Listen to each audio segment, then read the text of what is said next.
Some days getting to the ballpark can be a challenge, but we managed to get ourselves down to Coors Field. Of course, if you're George Frazier, a much easier way to go. You just take the helicopter to the ballpark and get ready for a weekend of baseball. The Rockies and the San Francisco Giants from Coors Field.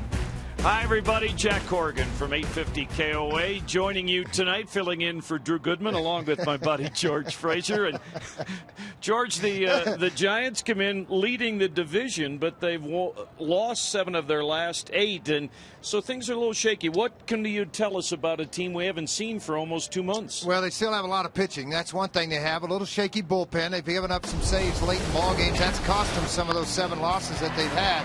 They don't score a lot of runs. I mean, you look, 3.9, but they don't give up a lot either. 3.56, led by Matt Cain. Vogelsong tonight, the lowest earned run average, 2.22, one of the lowest in the history of the franchise and in baseball. Opponents only hit 241 against them. They're going to play defense. To me, there's 2 guys in their lineup. Don't let them beat you. Posey, Cabrera. After that, I think you can battle through that lineup. Well, of course, in the Rockies situation, it's all about their offense of late. Lots of kids playing very good baseball. As happened last night, if you get good starting pitching, you like the Rockies' chances. Jonathan Sanchez will be the guy doing that, but we're going to talk offense when we come back.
Silver linings when you are going through a season like the Rockies are going through right now, but I got to tell you, there's no problem with how the offense is going so far, especially of late, George. The kids have done a very fine job. Well, you know, when you see young kids come up, you hope they take advantage of the opportunity. I feel like Pacheco has, Rutledge has, and obviously Rosario with the home runs.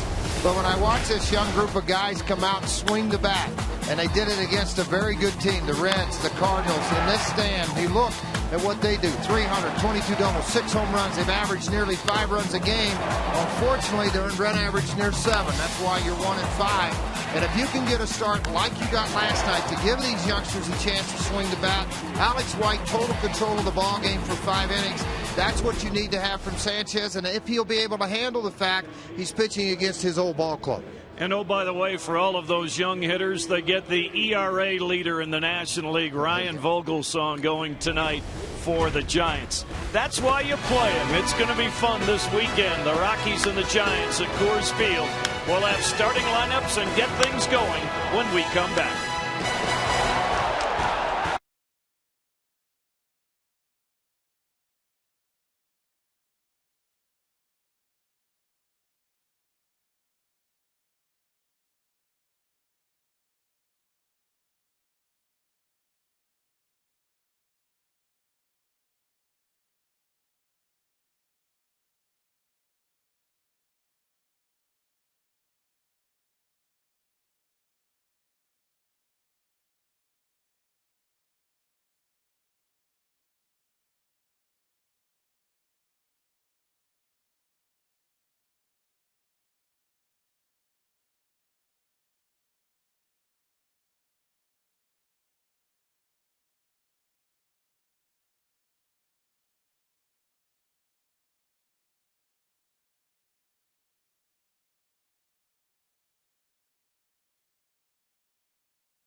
Ball on Root Sports is brought to you by your neighborhood Toyota stores. Toyota, moving forward. By CenturyLink, fast speed and a low monthly price. Visit CenturyLink.com. And by Southwest Airlines. Find our fares online only at Southwest.com. Rockies and Giants have not faced each other since the middle of May. So they'll become very familiar as we move through the remaining 2 months of this 2012 season. There's Jonathan Sanchez, the former Giant. He'll be making his 3rd start as a Rocky. And George, you were moved once or twice in your career. What's the emotion like when you're facing an old club? Well, it is hard because you had friends on that team and you face those hitters, and it's hard when they look out and give you a little smirk or a smile at you. Those are the things that kind of get in your way of things. But I think, too, you want to prove a point to them. Even though the trade has worked out tremendously for the San Francisco Giants with Melky Cabrera, you want to go out tonight and prove to them that you were that guy you'd hoped you'd always be over there. And, let's see what happens. With the Giants, he was 38-46 in his career, but he did throw the no-hitter. He'll face a Giants club, as you see, Angel Pagan, the leadoff hitter in the on-deck circle. An Angels club with pretty good numbers against lefties this year. Here's the Southwest Airlines starting lineup for manager Bruce Bochy. Besides Pagan, it's a veteran group. Ryan Theriot will play second base. Melky Cabrera, their best hitter. Buster Posey, the hottest hitter in the Giants lineup right now. Former Philly Hunter Pence and former Rocky Marco Scutaro playing third base for the Giants. Rookie Brett Pill at first base. Joaquin Arias, the shortstop, and the National League's ERA leader, Ryan Vogelsong. Third start for the Rockies for Jonathan Sanchez. 0-2, 1188 earned run average. The walks have been an issue in ball games, getting behind in counts, driving up pitch counts under the new plan that they're working here with 75 pitch starts. First career start as he takes on these Giants. He'd like to snap this 6-game losing streak. None better to do it than against his former teammates. What would his approach need to be here, George? You mentioned the Giants with success against Southpaws. They're 10 games above 500 when they face a lefty starter. Well, it sounds repetitious, and I've said this numerous times now, but bottom half of the strike zone with movement, and you got a pretty good chance. As you get elevated with this club, as in anybody's ball club, you got a chance to get hurt. But I think strike one, the most important thing for him in this ball game. We'll have a little bit of a breeze tonight. Overcast skies at the moment. We've talked about the wind a lot all season long right here on Root Sports or over on the Rockies radio network about at times different jet streams, if you will, as the first pitch of the game misses for ball one. Well, you are right about that, particularly in a right center field. At times you'll see the ball fly, then all of a sudden see carry into left field. Pagan, you saw his batting average 272, but he's running on fumes right now. He has not had a lot of success lately, but that's a shot, and that will be extra bases right off the bat for the Giants as Pagan cruises into second with the double for Pagan. That is double number 20. Shot it right down the third base line, elevated fastball away from him. It shot right by Pacheco. You see on a Mike Shaw Subaru Supermo, that pitch about belt high on Pagan. No reaction from Pacheco to have a chance to even get to that baseball. But I did think Carlos played it well off the wall. He waited for it to come back to him, and kept it to a double. Yeah, with Pagan's speed, the Giants are not a power hitting club, but they have guys at the top of the lineup in Pagan and now Terrio and Cabrera, all who can steal bases. Well, that's why you saw the step off of Sanchez. We'll show you defensively what they're trying to do. Rutledge is sneaking back, but you got to be careful and respect the fact of that speed, but you can't open holes in your infield. The Giants had very little offense in their homestand against a couple of clubs, a 10-game homestand, 3 teams, San Diego, LA, and the Mets, and they lost 7 of 10 and didn't have much offense. So there was Terrio sacrificing right from the get-go. Pagan with a decent lead out at second, and to the backstop, throw to third, not in town. It was a slider that just came right out of his hand improperly. Yeah, it sure did that. And again, 5 pitches now, 3 strikes, 2 balls. Here's a look at it. Rosario expecting the ball down and in, and well out of the reach of Rosario. No shot to catch this baseball, but you saw how far back the ball was released out of the fingers, slipped totally out of the position of where it should have been.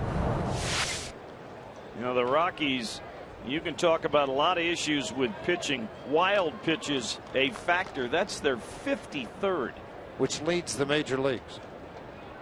So now the situation changes for Terrio. No need to sacrifice. 2 balls and a strike on the veteran infielder. And even though Vogelsong is a guy that doesn't give up many runs, it's out on the road, a 358 earned run average versus 142 at home. The infield will stay back. This will to get an out. Be foul. And a lot of times, Jack, I think you position that defense for the simple fact that, you know what, I want to try to get outs and get my pitcher out of an inning versus giving up another base hit that would get by your infielders if they were playing in. It's like the multiple times managers talk about a walk being so painful leading off an inning. Full count now on Terrio, and I go, a walk, a hit, what makes the difference? But it's the atmosphere it creates, and that's what you're talking here. Bad atmosphere, and this way, if you can get an out, 1 out, even if the run scores, you got empty bases. But he won't get the out as Terrio gets an RBI single, and 2 batters into the game, the Giants have scored. RBI number 23 for Theriot. Defensively for the Rockies tonight,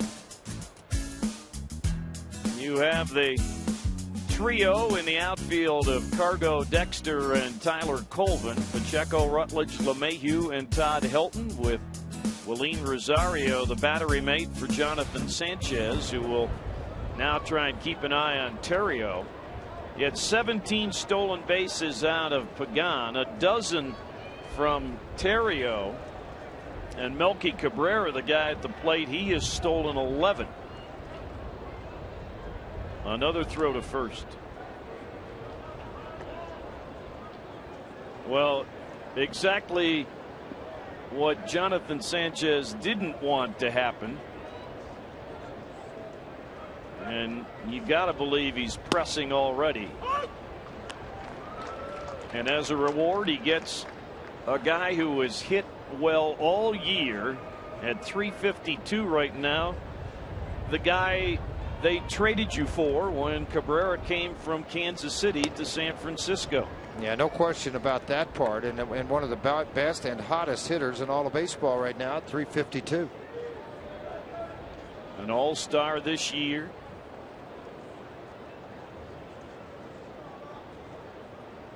One pitch.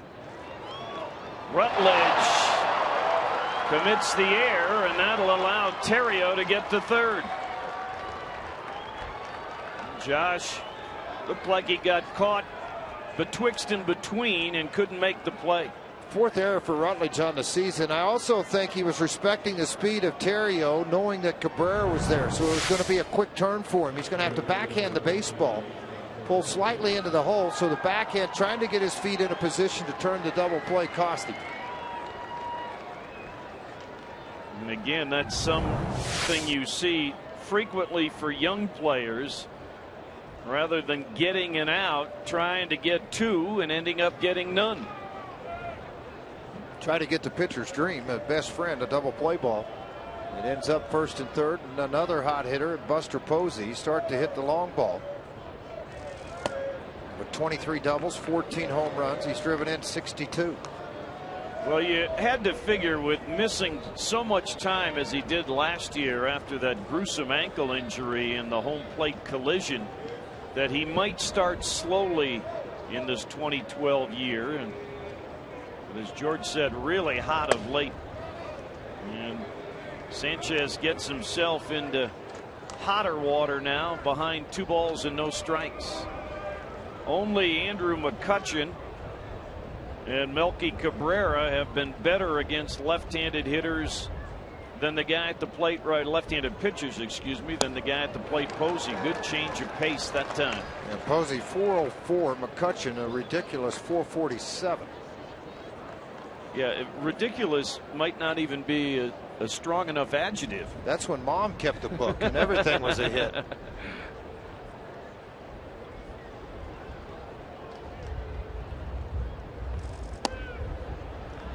3 balls and a strike. The issue that has plagued Jonathan Sanchez throughout his career, the inconsistency of his fastball. That's what it is, and it is for every young pitcher, but to be able to control the fastball where you need to control it.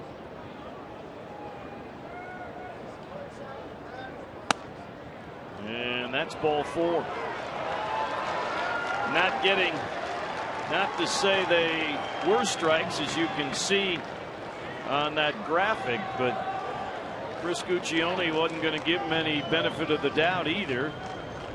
Bases loaded, and Bo McLaughlin's going to come out to talk to Sanchez. And not what he wanted to be doing in the first inning. He's 17 pitches already, 9 balls, 8 strikes, and you're down 1-0 in the ball game.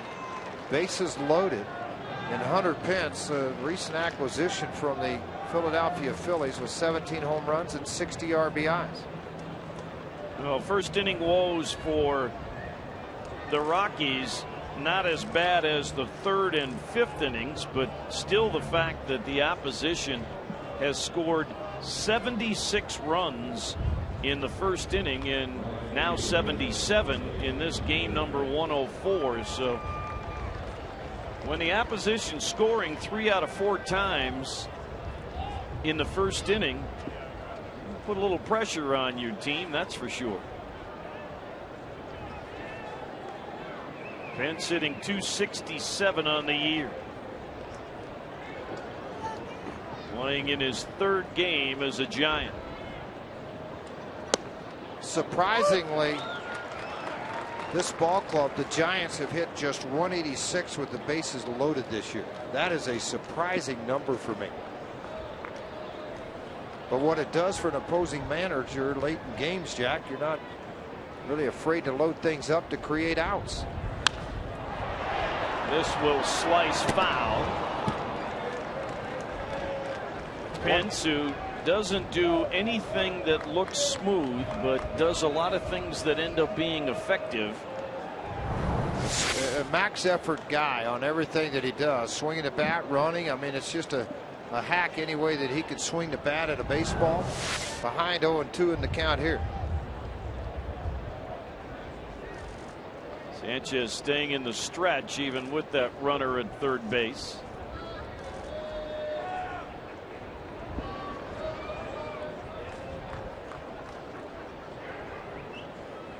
Strikeout or a ground ball right at somebody. That's what Sanchez looks for. Overthrew that slider and again couldn't get it to move.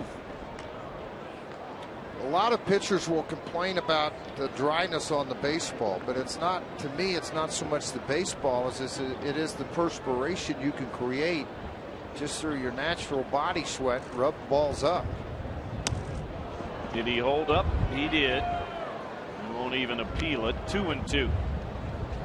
And a lot of times as you start to release the ball as a pitcher, you're not taught to grip the ball extremely tight for the simple reason less friction on the ball. It creates a little more velocity on the ball.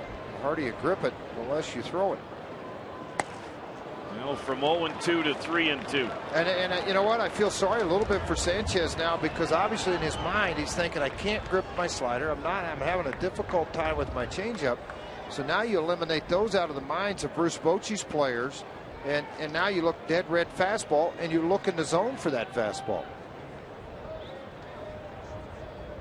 No place to put Pence. Rutledge will get one, and that's it. Not in time to first base. A run scores on the fielder's choice to make it 2-0. But Sanchez registers an out. Wasn't hit hard enough with Pence's speed to turn to. No, but you got to be careful with Pence. Even though he didn't have many stolen bases this year, you got to be careful with him. You see a big hop into Rutledge. He made sure he got his feet planted this time. A perfect throw to LeMahieu, but Posey got into him good.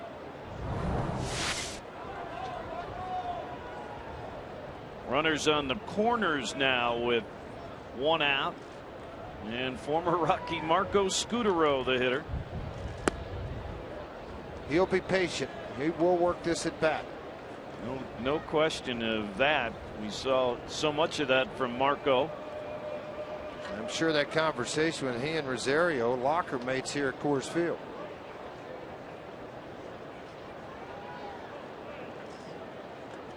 Keep an eye on Pence. Marco playing in game number 7 with the Giants. And they've been at third base. Terrio's been swinging a pretty good bat, and they've kept Ryan at second.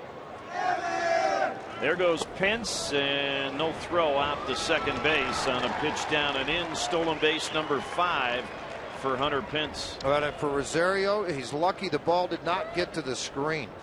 I mean, he did a great job riding this ball to where it was thrown instead of trying to glove the baseball. I mean, this would have been hard to do. Marco Scutaro, acquired from the Red Sox in the offseason. And there you see his numbers on the year with the Rockies. After a slow start, he had been very solid. Sanchez gets a strike here. The stolen base takes away the conventional double play. Marco's had 2 RBIs as a Giant in those first 6 games. He's got 2 men in scoring position with speed in Cabrera and Pence. 3 balls and a strike. Well, when the Rockies brought Alex White up last night, they sent a position player down and Andrew Brown to keep an extra guy in the bullpen, not knowing what White might do or Sanchez. Now White proved to be doing the right thing. You got a chance, got him tied up now. You ran him back. Good job, Jonathan Sanchez. Very good reaction and good mechanics on that play by the left-hander. And now a chance to get out with just the 2 runs against him. Now one hopper right back at him. He stayed squared enough to make the play, checked the runner back, then the snap throw to Todd Helton. That ball was not hit hard enough. If it does get through the infield, you're looking at 2 more on the board. Brian Sabean has stayed behind his 2 young players, Belt and Pill, this year. Even though the media and fans have said send him down, he has stood right behind him.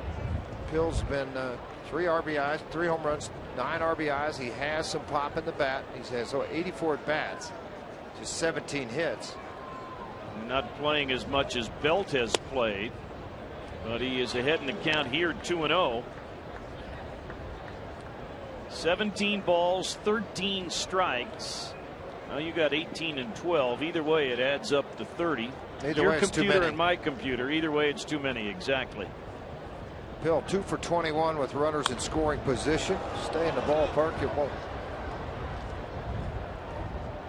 Well, the Giants dealing, of course, he is hurt again, dealing with the presence of Aubrey Huff, one of their heroes in their World Series run in 2010, who has not played very well in the 2 seasons since, and that's compounded how much they've used Belt and Pill. Yeah, and Huff put on the DL today. Another 3-ball count.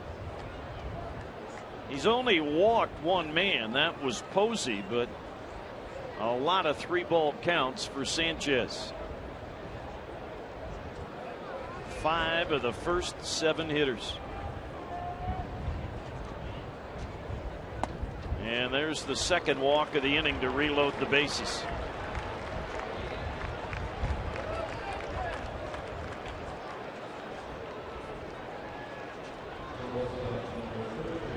Well, you can just see Jonathan Sanchez, as George was talking about, just not confident with anything right now, and what a helpless feeling that is. And helpless for these 2 guys in the dugout, Jim Tracy and Bo McLaughlin, because you don't want to destroy your bullpen.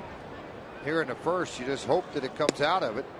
It wouldn't surprise me to see Flannery make sure Harris gets one right down to shoot before you swing. Work the count here. Make him throw you a strike.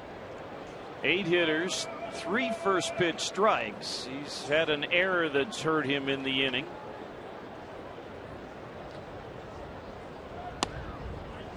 One ball, 1 strike now, the count on it. Joaquin Arias got the start tonight rather than Brandon Crawford, their young shortstop, who's a left-handed hitter.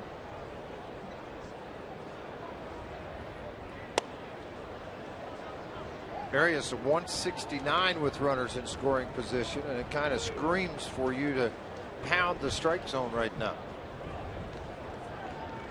But as he has done throughout the inning, Sanchez finds himself behind in the count. This should be playable for Tyler Colvin. Tyler has it. Boy, you can see the wind. It's going to be an issue tonight. Giants score a pair. It might have been a whole lot worse. Rockies against Ryan Vogelsong coming up.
their old teammate Jonathan Sanchez. So now Tyler Colvin and the Rockies lineup will try and get something going against Ryan Vogelsong. Here's the Southwest Airlines Rockies lineup tonight. Behind Colvin, the hot-hitting rookie shortstop Josh Rutledge. Then Dexter Fowler hitting in the 3-hole again. Carlos Gonzalez, Jordan Pacheco, Todd Helton, the middle third, with Willeen Rosario after home run number 17 last night. DJ LeMahieu and Jonathan Sanchez. Well, you can see a lot of wind on the field just with the pants blowing around. 8-5, making his 21st start tonight. Vogelsong, we mentioned earlier, the ERA leader in the National League at 2.22. His numbers at Coors Field a little higher earned run average, but one start, 1-0. He's a major league ERA leader right now, followed by Zimmerman, Weaver, Cueto, and Chris Sale up with the White Sox. Tyler Colvin starting for the 8th time in the leadoff spot and has performed well in that position.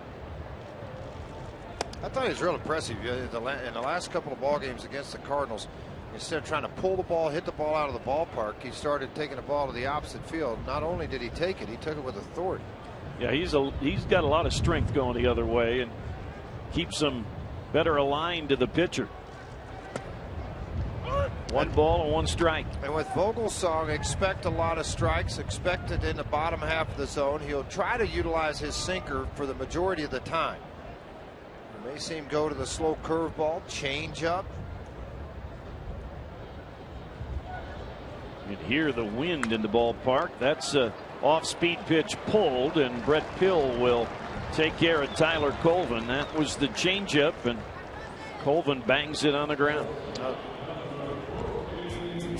Defensively for the Giants, very good speed in the outfield with Cabrera, Pagan, and Pence. On the dirt, it'll be Scutero, Arias, Terrio, and Pill third to first, and Buster Posey doing the catching for Ryan Vogelsong. Josh Rutledge now, the kid from the University of Alabama, just continues to dazzle. Another home run last night, is 5th, 4th in as many games to set a Rockies rookie record. Very quick bat for Josh Rutledge. The home run last night, not only impressive that it was a home run, George, but it turned the game. It turned the game completely around and took the Cardinals out of what they were trying to accomplish.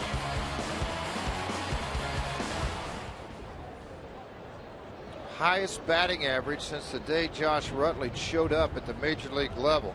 Posey's been .438, but he's 5th on the list at .375. Ryan Zimmerman frees with the Cardinals, and that guy in Pittsburgh, McCutchen again. This is only game 19 in the big leagues for Josh Rutledge.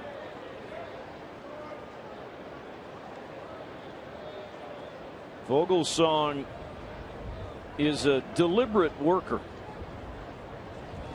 Jim Tracy had him in Pittsburgh, did not have the confidence that you see now in Vogelsong. I think when he went to Japan, he learned how to pitch, because you have to develop breaking balls there. You have to develop off-speed pitches. And when he came back for Japan, and I remember, Jack, not this spring, the spring before, when he made a start against the Rockies. Who is an that emergency guy? Start in spring training. Wasn't even supposed to throw in the ball game, and he threw 3 no-hit innings. Struck out 4 or 5, and Bruce Bochy and Dave Righetti both said, hey, maybe we got something here.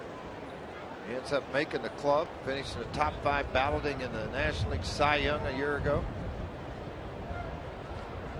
A pretty remarkable story for a guy that was on the discard heap. Strike 3 on a good slider or something off speed, and Rutledge is out number 2. Let's go back and take a look at the last start against the Colorado Rockies on May 14th. 3 hits, giving up a run, 5 walks. That's how they created the run on those 3 hits. You got all the guys to chase a lot of pitches, mostly that changeup down and away, but 3 strikeouts. He's a lot like a Cardinal pitcher. He's going to pitch to contact, and he's hopefully keeping it on the ground and allow the defense to work for him. Dexter Fowler's second straight game in the 3-hole for Dex. It worked out just fine last night with a couple of times on base, a hit and a walk and a run scored. 2-0 Giants with 2 outs here in the first. It doesn't, George, look like he does anything unconventionally. You know, some guys, I mean, they talk about Rafael Betancourt, how the ball looks a lot faster because he hides it coming out. I don't see much of that from Vogelsong. He doesn't hide the ball a lot. He just throws it exactly where he wants to. I think that's his biggest asset. He does it with the different pitches, 3 or 4 different pitches, and he throws it in the vicinity of where you want it. When he misses, it's a 2 or 3 inch miss. It's not a 6 or 8 inch miss. In other words, from the corner, outside corner, it doesn't end up in the middle very often. Tries to create movement with his fastball. Out on the road, though, a different story. Earned run average 3.35 versus 1.42, where the opposition's hit just 194. Now, grant you, the opposition's has hit barely over 200 against him for the year. The pitching at AT&T Ballpark sure has been a blessing for this man. He's throwing the ball well. He loves pitching there, no doubt about it. The 2-2. Pair of strikeouts for Vogelsong in a 1-2-3 first inning. 2-0 Giants. We'll have more from Coors Field. Stay with us.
The first as we go top 2. They've got a 2-0 lead. It's the Year of the Fan. It's a Fan Friday. We take your questions via social media, Twitter, Facebook. First one comes from Twitter at JP22Love, LUV.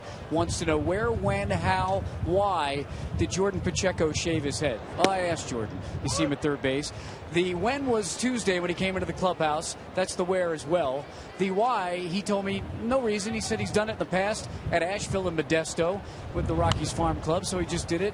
And the how was using Josh Renicke's clippers, because Renicke also shaves parts of his head, so he just did it because he wanted to. So there you go, at JP22Love. We'll have more coming up all night long there, Jack and Frage. Thank you, Mark. And I was going to ask, how come you didn't do it?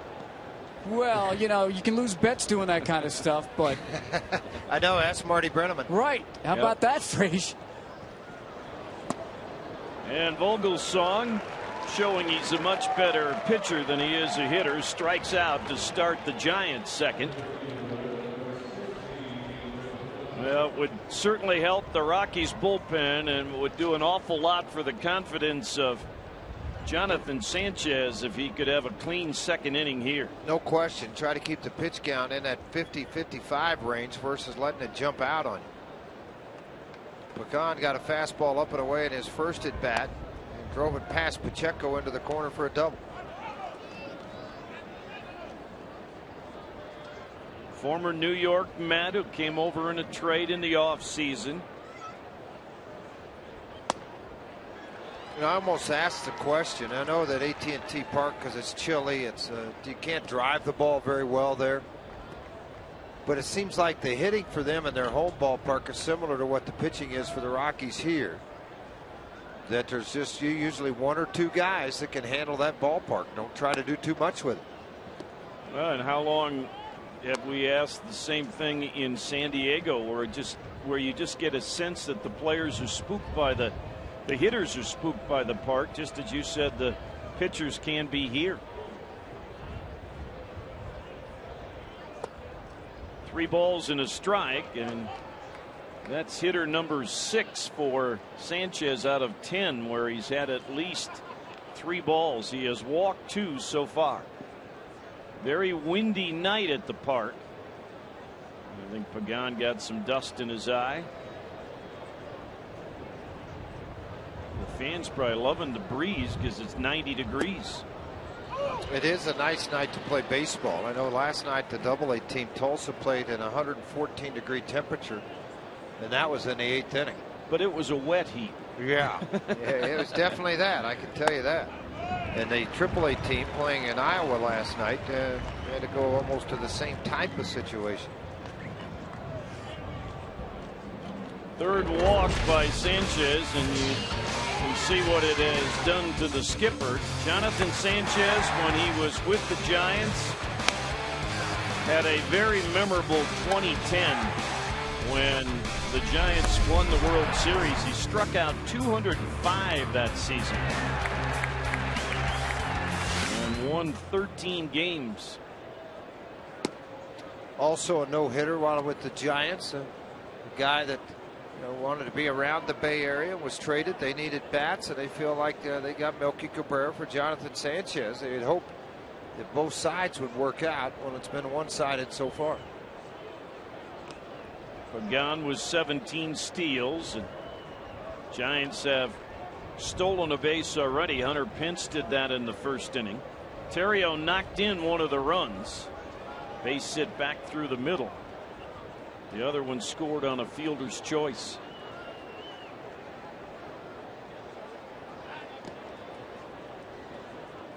George, did you ever use, I mean, obviously you're trying to control the running game here at the top of this Giants order, but I've heard some pitching coaches, pitchers talk about sometimes throwing to first just to slow the game down. Absolutely. Not just worried about, well, they should have him picked off here. Helton with a quick exchange. The tag applied. They'll get it. That was performed perfectly by Todd at first base and on to Rutledge at second. The reason I say that, when Todd caught the baseball on the pickoff, Todd's going to walk towards the mound to clear himself of the base runner. And as Pagan started to slide, it allowed Rutledge to get him. 1-3-6 on the caught stealing. Now 2 outs and the base is clear.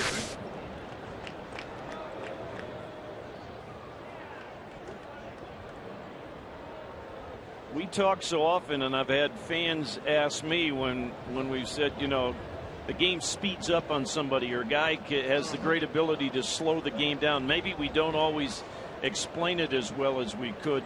What are we referencing? Well, I think when you start to get the game too fast, your thought process speeds up more than anything. And with a lot of young pitchers, I'm going to throw the ball harder and not worry about where it goes. Now let's watch the wind play with this thing. Rutledge is going out. He's lost his hat. But Cargo didn't lose his, and it's a scoreless second for Jonathan Sanchez.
Look at the road ahead, powered by your Colorado Hyundai dealers. Step up to the plate, get more miles per gallon with the hottest car line in America, Hyundai. 2 more with the Giants, and then the Rockies go out for a week-long road trip starting in Los Angeles on Monday evening, and all the action right here on Root Sports.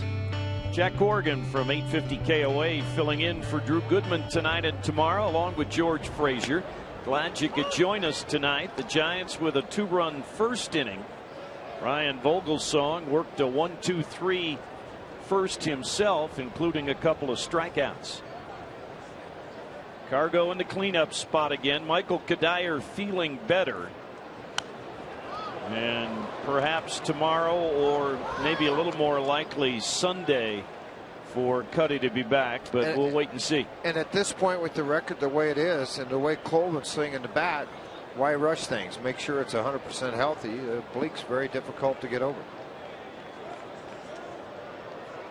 Cargo started a new home streak last night after he was stopped at 29 on Wednesday. Breaking ball, strike 3. Oh, what a... Or did he cut a fastball there, George? That had more movement than I expected, if that is his fastball. Well, he will cut it now. He'll start it to that outside corner, but this is a big sink.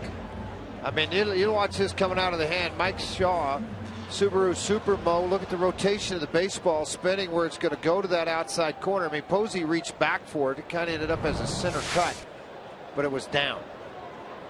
3 strikeouts all in a row for Vogelsong. What he does every pitch is he repeats his delivery. And folks, a lot of people hear that term, repeat your delivery, but it's the arm slot that is released when the ball's coming out of the hand. You know, and it's kind of like when you see a ball get hit by a bat, it stays on the bat for about 2 or 3 feet before it finally leaves, or sometimes 8 inches. And with the pitcher, the ball starts to be released about in the ear slot. And the longer you carry that ball out front, on your fingertips is where you get that late life on the fastball, the late movement on a slider. Those guys that let it fly and it starts to leave early and they cut it off, that's where you get in trouble. Jordan Pacheco, the hit collector, as the manager Jim Tracy likes to call him. He does a pretty good job of doing that. Did he hold up? Yes, he did. Tim Cheetah, the crew chief down at first base, saying no swing. If the body would count, you would say he went around. Watch this heavy twist and turn, but the bat didn't go with the body. That's what saved him. See, I'm going to ask you a question in a moment.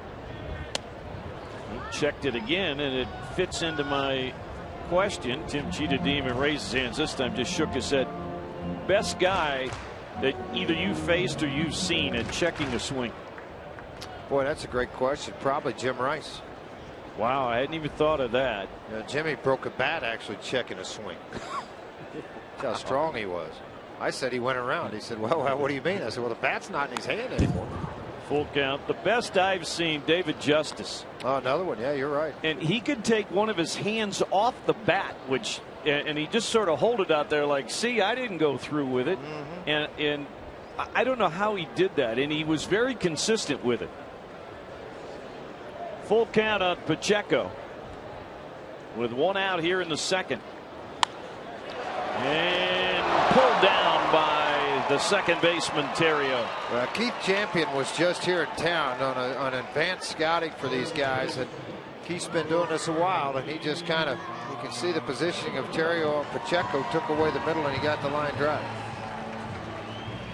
Our Chevy Dare to compare. The Chevy Equinox, 32 highway miles per gallon, outperforms its competitors. Chevy, made for Colorado. And how about that number? Oh, my gosh. How about that number? Look at this, 1921 we're talking about. Start mixing in those names with Lou Gehrig, Bill Terry. Are you kidding me? You know, that's what makes Todd's career in its entirety so impressive. But yesterday, 9,000 at bats. You start passing guys like Mantle, you start passing guys like Gehrig. I mean, I don't care what ballpark you played in. Chris Guccione called that a strike, and I think Todd was in just a little bit of disagreement. That cheering squad's been there for 16 years. Yeah.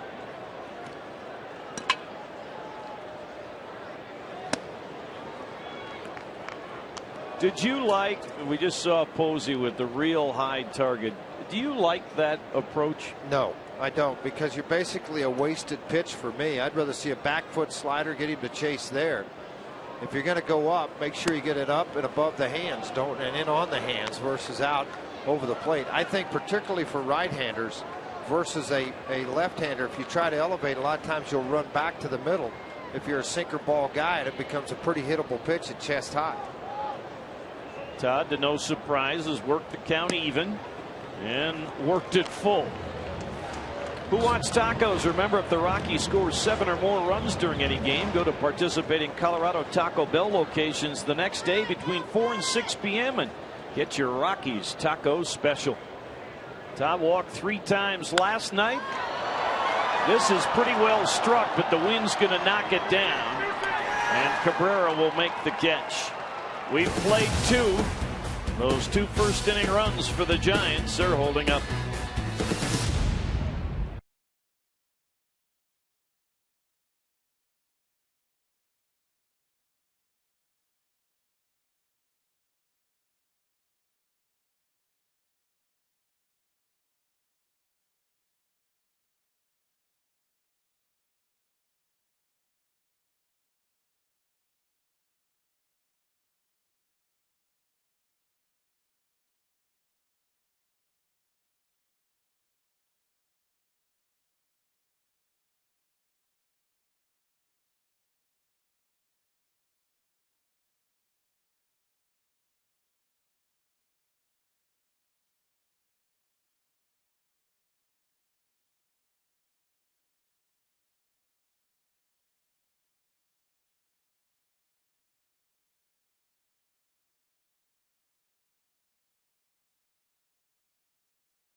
After 2 innings, stick around after the game tomorrow for Rockies All Access. This week we head down to Tulsa to meet with the Drillers, the Rockies Double-A team. We'll go fishing with our own George Fraser and his son Parker, who pitches for Tulsa. It's an all-new Rockies All Access Tulsa Drillers tomorrow after the ball game. Melky Cabrera, who reached on an error in the first inning, leads off the third. Jonathan Sanchez has given up a couple of hits. The first 2 men in the game got hits, and then an error and 2 walks enabled the Giants to get their second run. And just like the bike today, when I got to level 9, everything's been uphill for Jonathan Sanchez. You got all the way to level 9? Yeah, you know. I stopped at 2. The flat ground in front of the 7-Eleven, I was done.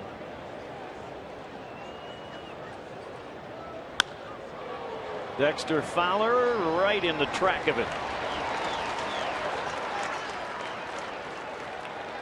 Toyota Talk, join in the conversation. You can text Toyota to 720-720 and share your insights or questions on tonight's game. And fans, make sure to send your comments into the Toyota text line, and when you enter, you can win a 1-year family membership to the Denver Zoo, so you can see the new Toyota Elephant Passage exhibit.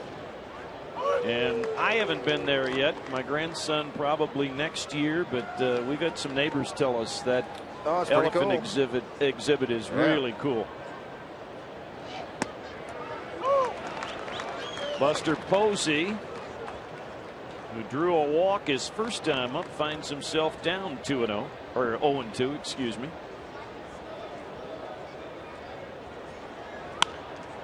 This one will drop in front of Fowler.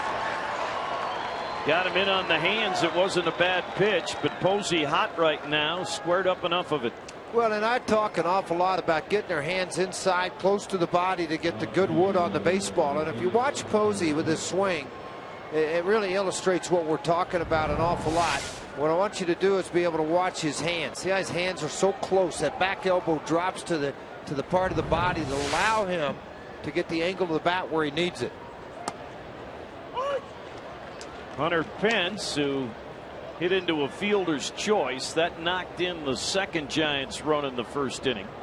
Rockies couldn't turn the double play. It wasn't hit hard enough.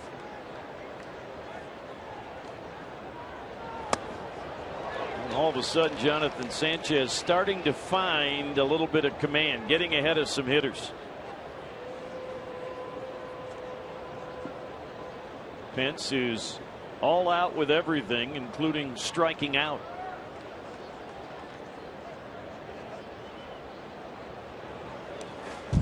But that won't help. Second wild pitch of the night for Jonathan Sanchez. That was a changeup that the catcher Rosario had no chance of handling. And look where he sets up. This will tell you, and I want to freeze this out front. He's basically right here in the middle of the plate. And then you have the ability to miss so far away that you're almost halfway out into the batter's box of the left-hander. That's a long ways. Puts that man into scoring position.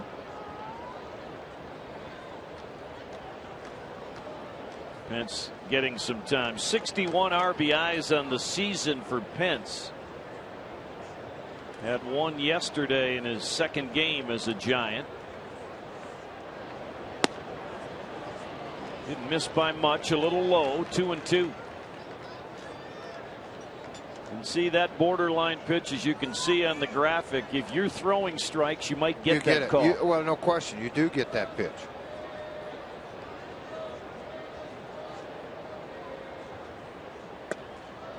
Full count.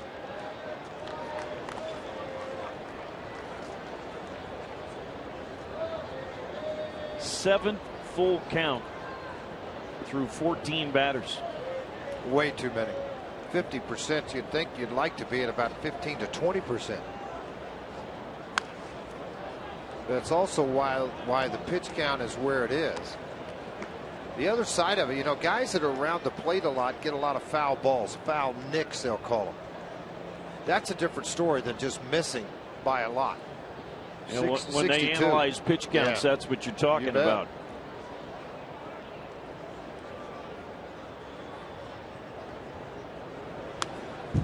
See, like what happened right here on a 3-2 count.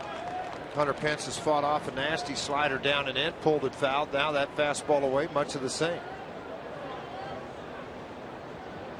And just like any at bat, the more pitches you see against that pitcher, particularly great hitters, a Todd Helton type hitter, a Cabrera, the more you foul off, the more you eliminate, the easier to read out of the hand. Another adventure into the wind. Dexter Fowler knows that Posey won't tag. He puts it away, and again an opportunity for Jonathan Sanchez to work out of a little bit of a jam. Hey, back to the game August 5th, and you can win prizes. That's right, green packs also available. Get more info at ColoradoRockies.com/green. Marco Scutaro hit a sharp one hopper back to the mound, and Sanchez made a nice play. That was in a second and third situation. It enabled him to give up just the 2 runs in the first inning, and that's all the Giants have at the moment. Got a high strike call there against Marco.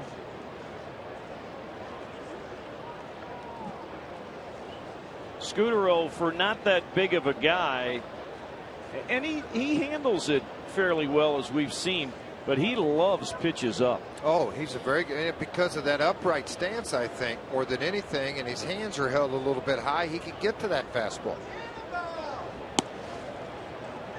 1 ball, 1 strike here in the third inning. Jonathan Sanchez, 66 pitches. And because they're kind of on a 5-day rotation, they push back. You may see more pitches for Sanchez than 75, but you're also going to look at a result-oriented outing too. This should get him out of the inning. Todd Helton. DJ LeMahieu wants it right by the mound. Good play by the rookie second baseman. And again, Sanchez does not let a base runner affect him.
Presented by Mako, the company that repairs all kinds of hits. And this guy has had big hits 17 times this year. The baby bull, Willeen Rosario, got number 17 last night.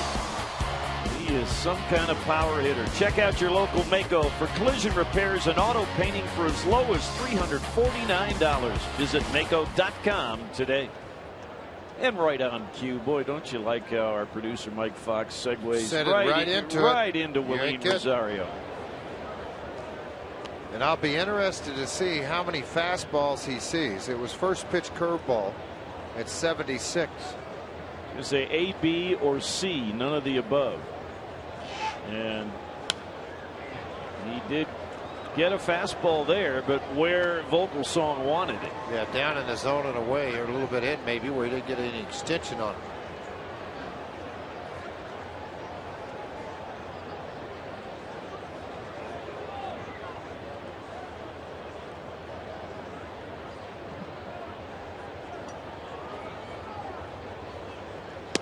Two balls and a strike. Let me ask you, we had a good close-up there of Buster Posey, George. Granted, he's worked with a pretty good pitching staff anyway, and in a pitcher's delight of a ballpark. How do you rate him on calling a game so far early in his career? I love the way he called a game. The first year he got called to the big leagues and caught. They go to the World Series. He had no pass balls. This year he's got one. Is he going to throw out a ton of guys? Not necessarily. It's up to his pitching staff. But you know what? This pitching staff doesn't have a lot of guys on base either. He's thrown out 24% this year from behind the plate. Always had enough of a personality, confident in how he is going to guide his pitcher along. That was evident from game one. High profile college.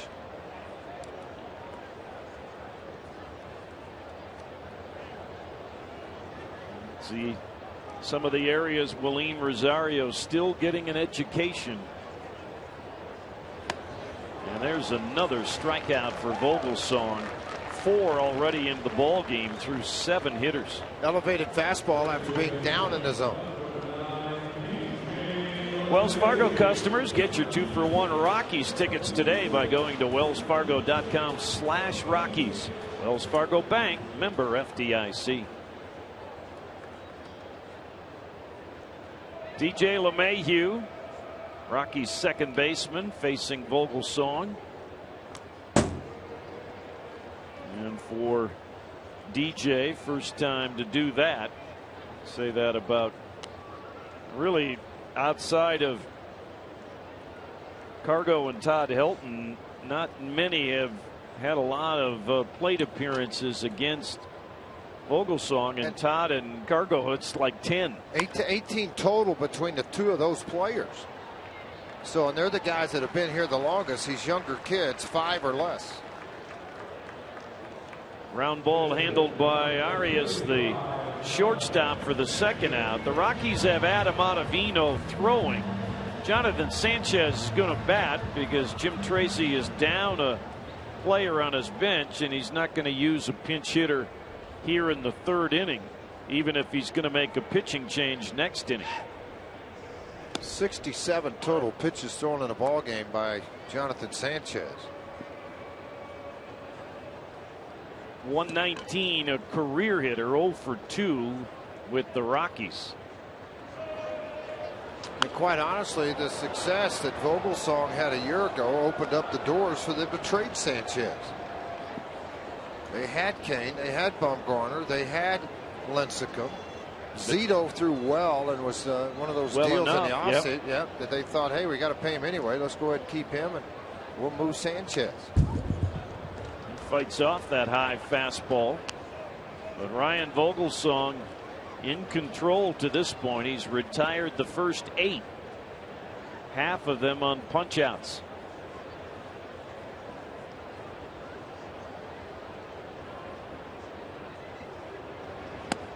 And add another one to the list on the called strike 3. 3 innings complete here at Coors Field. Ryan Vogelsong has been something.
Lead. It is the Year of the Fan. It's a Fan Friday, and I want to show you a clip from one of the Year of the Fan commercials the Rockies have been running for the majority of this season. You see the woman get pied in the face? Well, guess what? She's here with me in person. This is Dawn Hoover. Dawn, how long have you been going to Rockies games? Off and on since about 2004, but I haven't missed any since 2009. So what game is this tonight for you in a row? In a row, it's 257. What's the total? 367. Okay, well, in honor of that, in honor of you being part of the Year of the Fan commercials, I think we'd like to pie you in the face here live on TV, if that's okay. You guys ready for this? Now, what did you say on the podium? Thank you. Oh, that was, oh. Come on, that's awesome, George and Jack. I want you to splatter. I want you to get on your suit. Yeah, get it all. Well, he did. Of course they want you to do it to me, but that's not going to happen. No. So, Mark, remember when you do these things, be careful what you wish for. Right. Thank you, Dawn. You're very welcome, Mark. Anything for the Rockies. Excellent job. All right, back upstairs, guys. All right, new pitcher for the Rockies here in the 4th inning. Right-hander Adam Ottavino. Well, the right-hander's coming in. He's pitched pretty well for the Rockies. He's being used in this piggyback role tonight, down 2-0. Has worked in the 6th inning for the majority of the time. Out of the bullpen. Hard slider, good fastball. Brett Pill way out in front. George, you're a guy who believes in Adams' case. He's still learning to trust his fastball. And that's what I think it's the only thing lacking on him making that major leap. I mean, this is a guy that can run at 93, 95 miles an hour. And it's the command of that fastball. But when you have the slider he has, I can understand why he doesn't necessarily want to go to that fastball as much. But his fastball is plenty good. There is a big arm inside that uniform. To me, when I look at Adam, I think of Matt Belisle. Now, not the person yet in terms of the toughness that Matt has, but a lot of similar traits when Matt was Adam's age. High draft pick, a lot of upside to the guy that you think he's going to turn into this guy, and you keep trying him as being a starter. You keep trying him as maybe a reliever. But again, it's a matter when Matt Belisle finally believed in what he was doing as a pitcher, then Matt Belisle became that guy. And it's like Matt Belisle said to me one time. He said, what I know and trust about myself as a pitcher now, I think I could go back and start and be very effective. But he likes what he's doing now. That's a down and in heater that's a laser.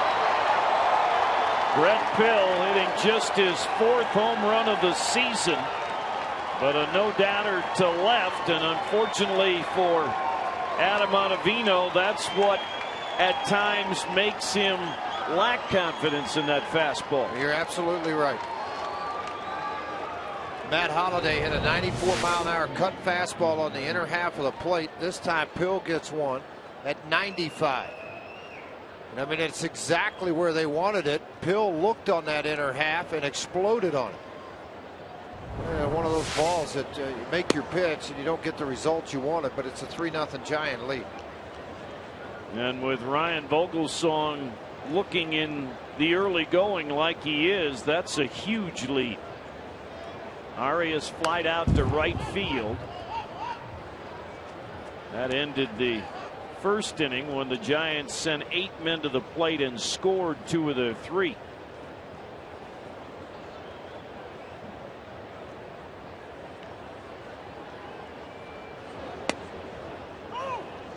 Good action on that slider. 1-2. The Giants are still going through the process with their middle infield.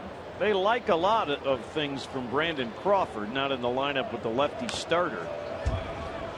But Freddie Sanchez has missed pretty close to 2 years now, and you just wonder if he's ever going to be able to come back. And they're using veteran guys like Terrio in that second base spot. Emmanuel Burris, a young middle infielder, just hasn't developed yet. Well, and with Sanchez's problem for me, I mean, he's fought this for a year hoping it would heal and mend on its own. It never did, and surgery was the option, which is a year's surgery coming back. So everything about it's difficult for him. So a utility player, Arias, a little bigger guy, but a Johnny Herrera type.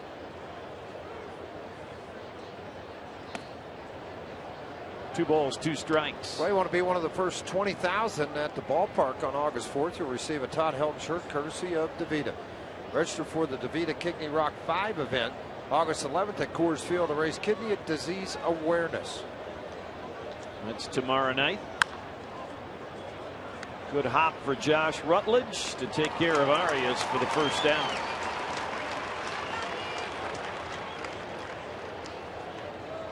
I think what we have seen at first blush with Josh Rutledge defensively, Frazier, is he is very good coming at the ball. Well, it's something he really worked on with Dave Hadjick in spring training. A lot of times you want to stay back on the ball.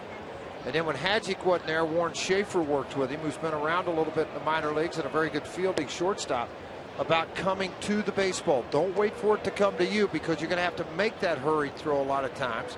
And by coming to it, you can relax, get your feet under you, and make the throw. We saw that happen to him last night when he had to stay back because of the bounce, but it hit the cut of the infield grass and skidded, and he wasn't able to make an accurate throw.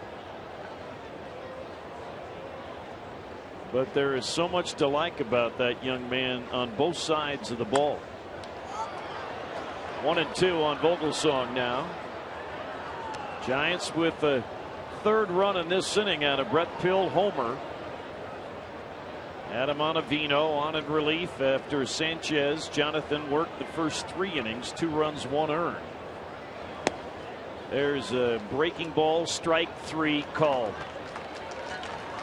Second time that Ryan Vogelsong has had the drag back, as the skipper Jim Tracy likes to call it. Just turn around, drag that bat back to the dugout. Joining the conversation with Toyota Talk. Text Toyota to 720-720. Share your insights or questions on the game, and fans, make sure to send your comments into the Toyota text line and enter to win a 1-year family membership to the Denver Zoo so you can see the new Toyota Elephant Passage exhibit. Switch hitting Angel Pagan now on the left side of the dish.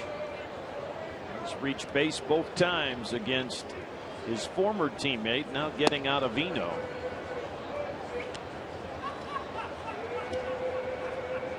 Still overcast, but off to the west the skies are brightening somewhat. Well, they need so much rain. They'd like to see all that run into the Midwest. Yep. There it is. Hot and dry.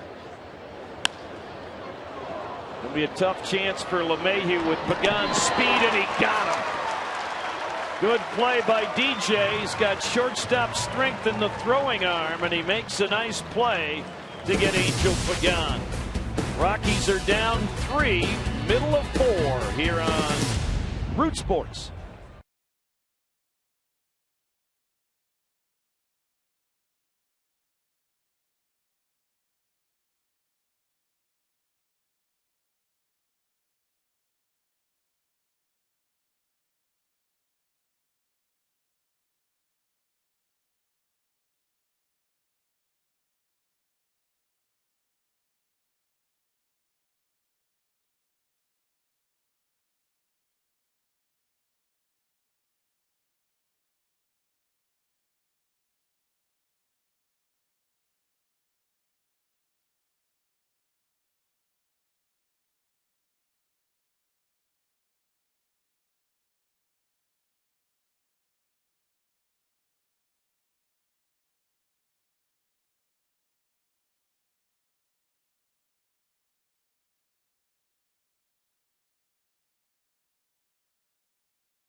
Flashing their purple. You got to love that. Nothing better than bringing the family to the ballpark. Sports fans, don't forget the Dan Patrick Show airs weekday mornings at 7.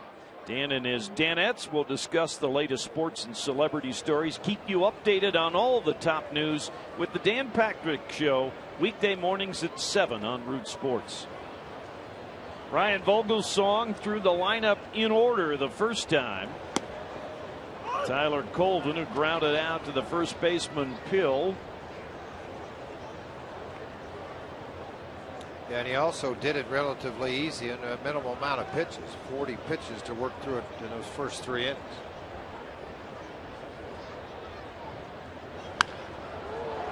Wind will push this one foul.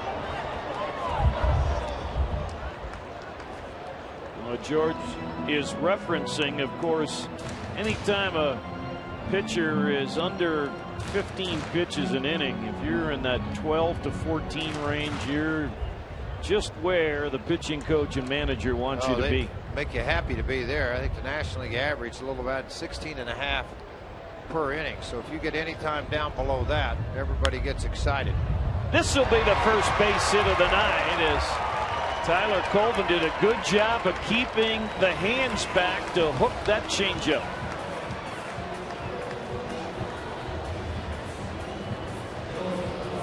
Tonight's trivia question for you. Josh Rutledge, the Rockies rookie, a home run in 4 straight games to set a Rockies rookie record. What's the major league record for consecutive games with a home run by a rookie? We'll give you that answer in a little bit. Our AT&T trivia. Josh was a strikeout victim first time up.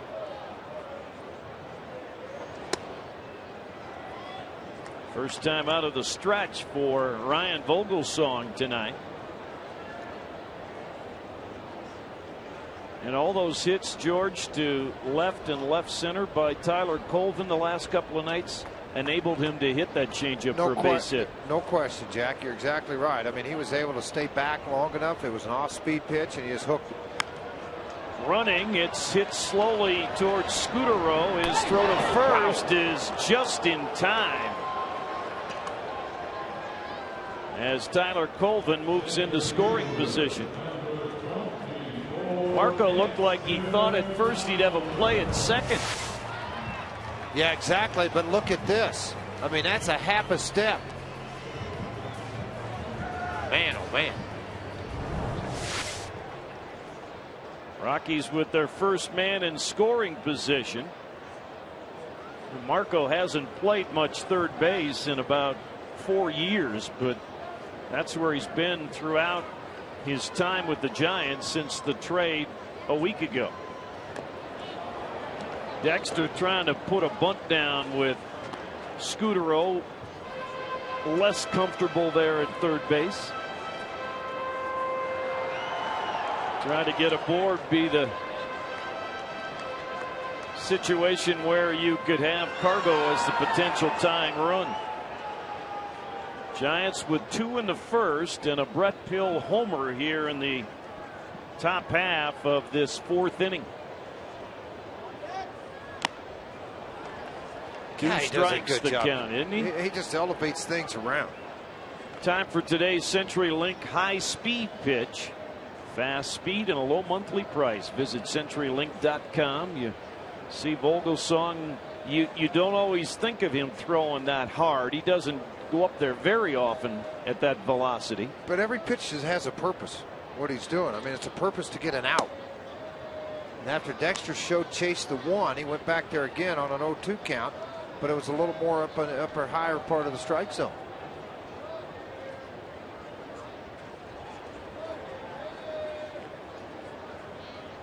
Arias is keeping Colvin fairly close out there. You can see right at the bottom of your, there's a better angle of where he is in relation to Colvin.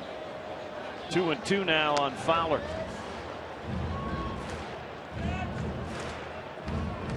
I've always, it gives me a chance to ask that question again, George. When a middle infielder's dancing around like that, is it a distraction to a pitcher? It is to me. I mean, I didn't like it. I mean, either put the pickoff on and make your move or go, or walk in behind the hitter where now I have the option of turning or going, because what I've got to do now is pace myself and make sure I'm turning my head to go to the plate when he's back in a fielding position. If I go too soon, the whole left side's wide open. And so that's why, you know, a lot of times if you talk to Jim Leland, Billy Martin, you can't, obviously, God rest his soul, but if you talk to Jim Leland, he doesn't like pickoffs. He likes the infield staying in a defensive position so you have the opportunity to field the baseball. He doesn't want somebody scrambling back to get into a position. Well, I'm sure in terms of all the number crunchers in baseball,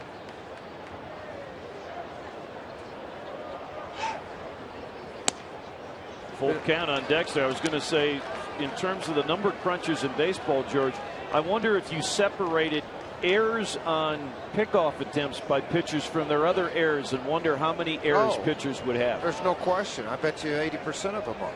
And not only that, there's not really a lot of reason for Arias to be on the backside of Coleman with a left-handed batter up.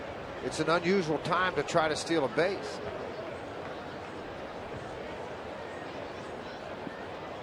And one would think perhaps as well too, with the way Vogelsong approaches a lot of left-handed hitters, that you might not be shaded up the middle as much. Exactly.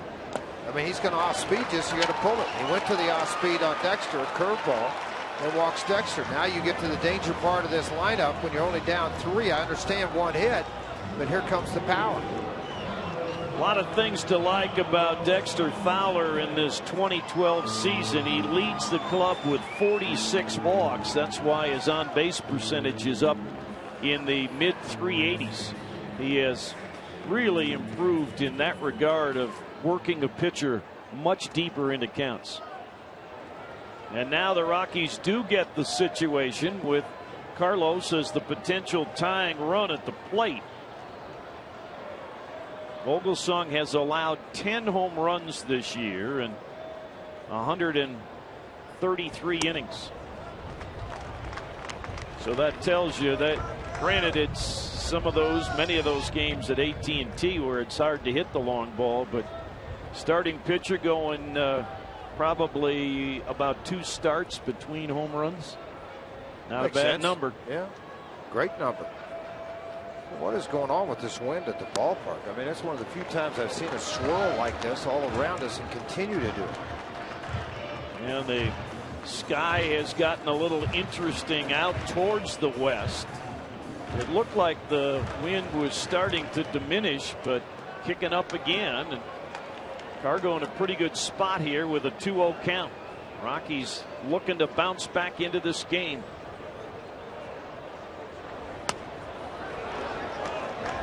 Three balls and no strikes. And Vogelsong,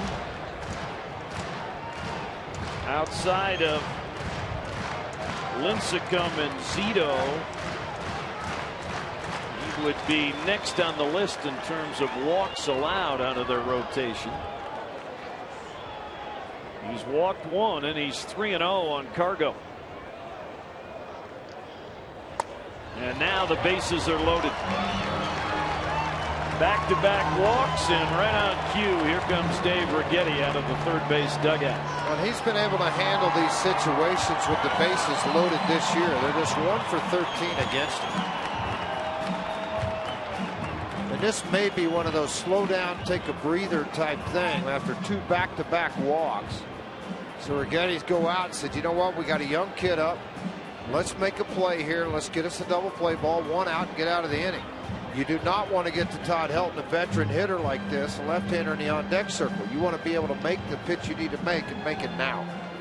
Rockies will send one of their hotter hitters, one of their most consistent hitters since the middle of May, and Jordan Pacheco. Jordan, not a home run guy, just 1 on the season. But he puts bat to the ball. He lined out to second base his first time up. Pacheco in the National League, and this might shock you because he doesn't get many opportunities, but when he does, he capitalizes. 4th in the National League, 365 overall average. Craig with the Cardinals, 382. McCutchen and Votto, some big names. He'll take a pitch. A fastball for a strike. The back-to-back walks. A good hitter, not worried about making that guy throw one, and that would be an area that Jordan would be swinging at too often anyhow. Good speed, excellent speed on the bases. Vogelsong, after the 2 walks, gets ahead 0-2.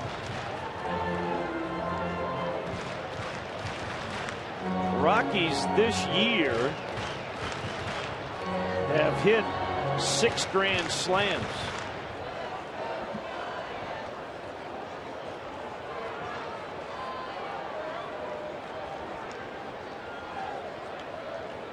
In the stretch, missed with the breaking ball.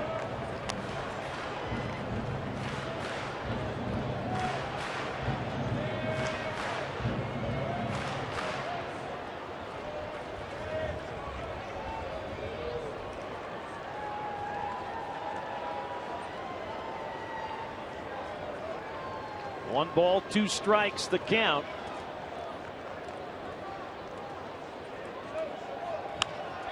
Rounded to third. Scutaro goes to second for 1, on to first, and the double play is achieved by the Giants to take the Rockies out of a rally. It remains 3-0 after 4 at Coors Field.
Sunset here on a Friday night. 3-0 Giants as we go to the 5th inning. It is a Fan Friday.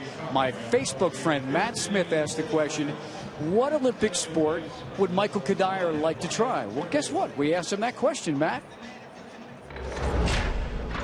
I would love to be able to do the diving. I mean, that to me, being able to get up that high and make it look that graceful. I mean, you're sitting up there. I've been up on one of those platforms, never jumped off of it. My knees are trembling. You know, you're scared to even cannonball. And they're doing 5, 6, 7 flips, twisting all about. It's amazing. I feel like I should yell cannonball now, but I won't. But that's what Kadire's answer was for you, Matt. And knowing Michael Kadire and the athlete he is, he could do that probably pretty well, guys. Where are you again tonight? Same place I was last night. Upper deck. Right field, George. All right. You wander around a lot. We're going to have to put an anchor on you pretty soon. Ryan Theriot down 2 strikes to Adam Ottavino. Have you ever been up on the 10-meter platform? No, and I won't. I know your son dived. My son was a diver, and I have gone off that platform. Why? I jumped. Can I ask why? Because he dared the old man. Oh, because he dared. I'm a man. Watch me. Well, my problem was, as fast as you go down, it still is longer than you think it is. And oh yeah. And I relaxed and my legs came up, and so I sort of sat into the water. That's not my good. Goodness. Yeah. Oh my goodness. They would teach. I'm just picturing that. Oh yeah. the black and blue from my backside to the back of my knees. Absolutely. Good pitch by Ottavino to get Theriot. Strikeout number 2 for Adam. Going very well because of the hard slider. That's why. Theriot chased that well out of the zone, right out of the hand of Ottavino. He doesn't know if it's going to be fastball or if it's going to be slider. But it's outstanding. You see that good tight rotation on the Mike Shaw Subaru Supermo out of center field. I'll give you one more diving thing just because it was brought up. You know how his coach taught my son how to dive off of the platform, which is about 33 plus feet. Blindfolds. No. They put a gymnastic mat up on the platform. The kids would go up with a bucket of water and douse the mat, and then they would slip and slide the mat right off the platform and then into their form, just to get them used to it. Couple of hops to DJ LeMahieu for the second out. They loved it. The kids thought it was the greatest thing in the world. How old was he when he started that? 13. Two quick outs for Adam Ottavino here in inning number 5. He's working in his second inning of relief after Jonathan Sanchez went the first 3.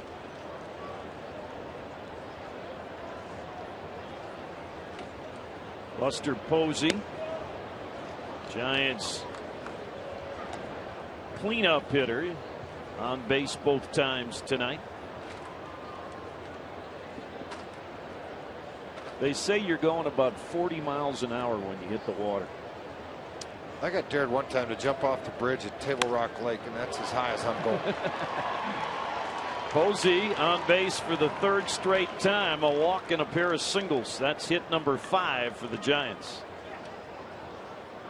Well, let's get an answer to our AT&T trivia question here tonight. Josh Rutledge, of course, set the Rockies' rookie record last night with a homer in 4 straight games. What's the major league record?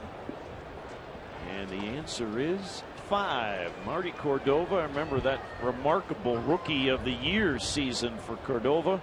Big Kitty, Ron Kittle. I don't know George Alusic, and of course Rudy York was a terrific player for the Tigers. I'm going to slider to Rudy. I just wanted to get that out before Doug did, because I knew he'd ask me if I pitched against York in 41. Well, you pitched against Kitty. Oh, yes, I did.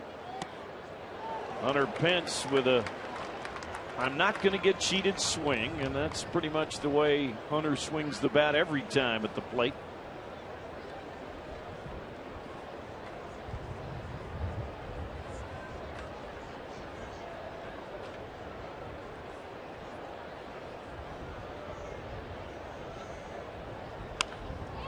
This one Dexter is going to get to, and boy, the wind knocked it down, but Dex makes the play. Adam Ottavino out of the 5th. Rockies down 3 halfway through.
Sports brought to you by the Ford Mustang. All legend, zero compromise. Ford Mustang, go further. By AT&T, the nation's largest 4G network. AT&T, rethink possible. By King Supers, more value for the way you live. And by Wells Fargo. Wells Fargo customers get your 2-for-1 Rockies tickets today by going to wellsfargo.com/Rockies. Wells Fargo Bank, member FDIC. Todd Helton leads off the Rockies' 5th. The Rockies loaded the bases with 1 out last inning, but Ryan Vogelsong got Jordan Pacheco to hit into a 5-4-3 double play. Todd flied out to fairly deep left field his first time up. 1 ball and 1 strike on the veteran. What a beautiful sky this is. I just been sitting here looking in between innings out there to kind of see the rolls of the beautiful sky. Like no place else in this country. Oh, it's unbelievable. When you get those mountain peaks, it's gorgeous.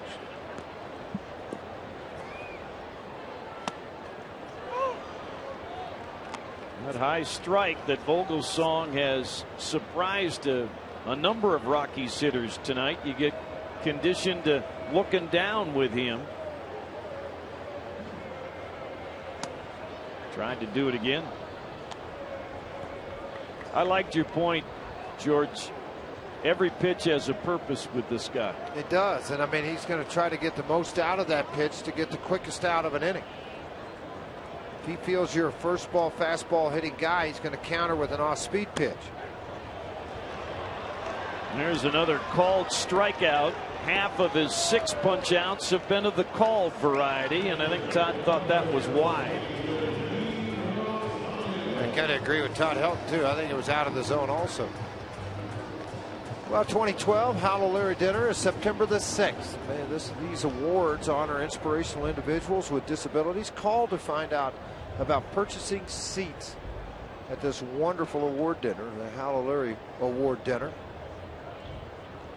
Lean Rosario, one of the 6 strikeout victims for Vogelsong. And this one right over the mound, and it's going to be Arias, the shortstop. There were 4 different guys who thought they were going to catch that ball till Arias took charge. And all the other guys were going, I hope he calls for it. You've seen that before. The ball's going to end up right about here, so watch everybody that's coming in, see where they all go, and then they all scatter. All yours. Go right ahead. Everybody's going to peel off. Yeah. Are we showing like a zone defense in basketball? You could have used that last night if you were the Nigerian coach. Yeah. DJ LeMahieu with 2 outs here in the Rockies' 5th. Grounded to short his first time up.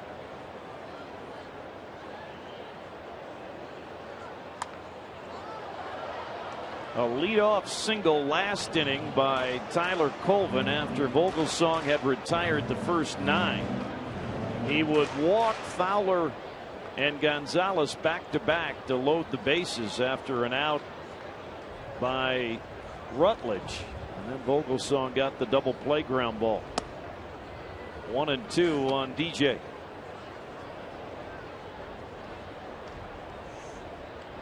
Well, you know, when you face the Giants over the last number of seasons, you're going to get good starting pitching. Try and build your club to fit your park, and they know they play in a pitcher's park. It was even that way at Candlestick. Oh, yeah. I mean, they know how to play all these winds and the swirls and all the other things that go on here on nights like this. Rigetti and Lincecum having a conversation down in the dugout. Young kid's logged an awful lot of innings, Jack. Now they're starting to, first time in his career, to get knocked down a little bit. He'll pitch Sunday for the Giants. Right now, a record of 5-11, 562. The interesting thing for me, though, 136 strikeouts and 123 1/3. Only 126 hits given up. But he's walked 57. He's given up 14 home runs. Yeah, he has been the victim of big innings. He has had games where he's had 8 and 9 strikeouts, but has had a 3 or 4 more run inning against him, and that's been the difference because the Giants scuffle to score. Count stays at 3-2.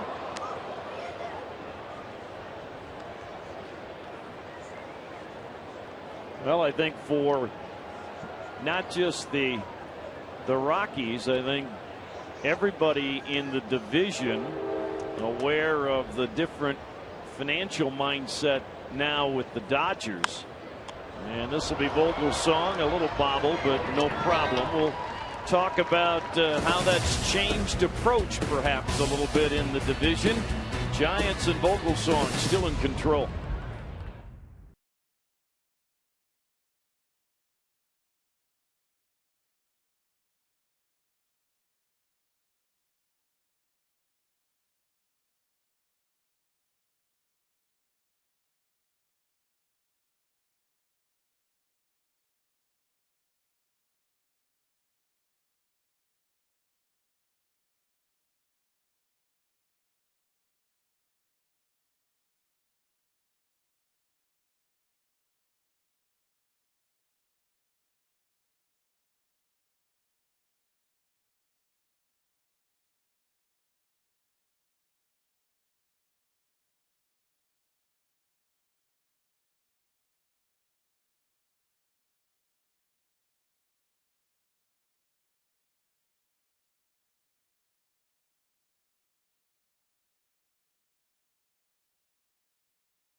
Innings here at Coors Field, and if you want the latest updates from Root Sports, text alerts to 720-720. You'll receive text message updates from Root Sports all season long. On a beautiful evening here at Coors Field, the Giants with the 3-0 advantage, a two-run first inning off Jonathan Sanchez, and then Brett Pill with a home run in the fourth off Adam Ottavino. Marco Scutaro has grounded out and popped up. We were talking during one of the breaks, George, what the number of games at third base for Marco Scutaro. Yeah, and it found out to be a little bit interesting for me also. Hadn't played third base since 2008 with Toronto. Before this trade, he's playing 7 games now in 0-12 with these guys, but 105 total and a fielding percentage of just 94% at third base. He hits a line drive out to Rutledge for the first out. Brett Pill now.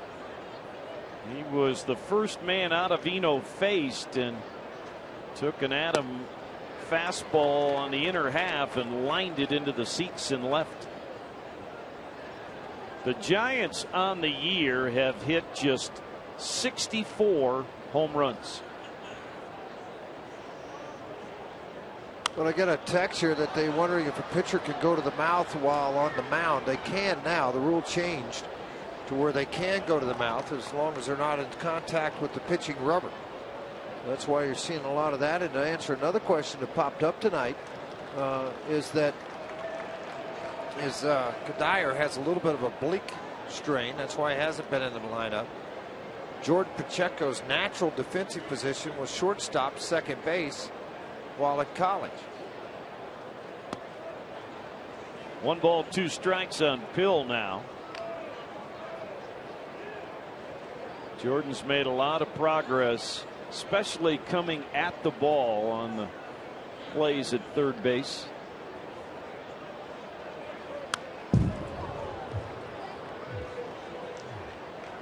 Well, in the showdown series this weekend in Cincinnati, the game 1 goes to the Reds as Matt Latos and Aroldis Chapman blank the Pirates 3-0.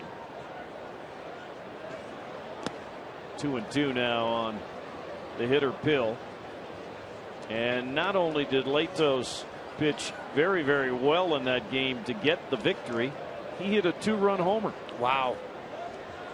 Just looking out there, Atlanta's beating Houston. Miami over Washington. Josh Johnson started that ball game. It's 4-1 in the ninth, Miami. 3-0 Giants here. Swing and a miss. There's the good slider. And Pill is out number 2 on strikeout number 3 for Adam Ottavino. Now watch the bend on this. Well, on the outside corner, almost with that velocity, almost looks like a cutter. They put it right in the perfect spot. Adam has allowed only one other base runner.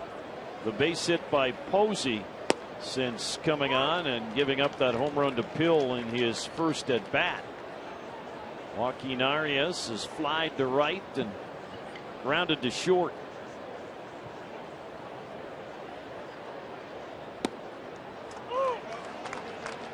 Two quick strikes. Adam, the piggyback man, the paired pitcher tonight. He's kept the Rockies in the game. He absolutely has.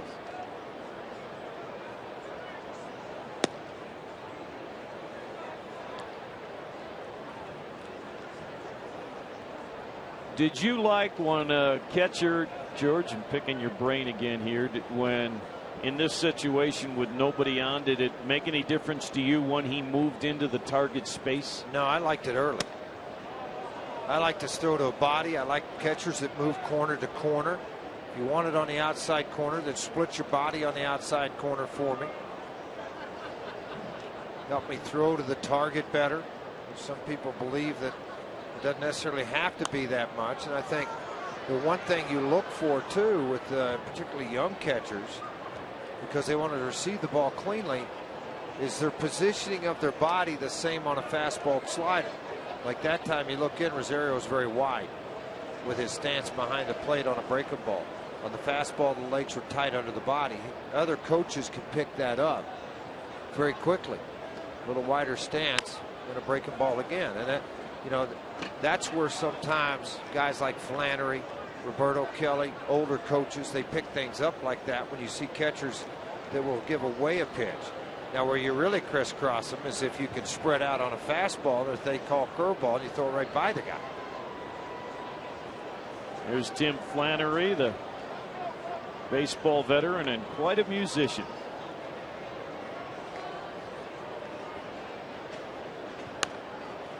Good at bat here by Arias. He has spoiled 3 straight good pitches from Adam Ottavino.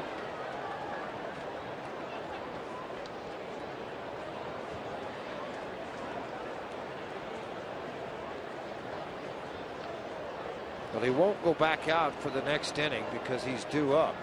But you'd like to leave it for the guy coming in to face the starting pitcher in a top of the 7th.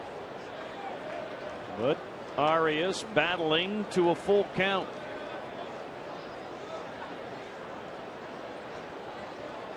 He has played more, I'm sure, than the Giants anticipated. Got him. Good job by Adam Ottavino. Another nasty slider. He gives the Rockies 3 innings of 1-run relief. Rockies down 3-0 here in the 6th.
brought to you by Cooney Lexus, where luxury has an address.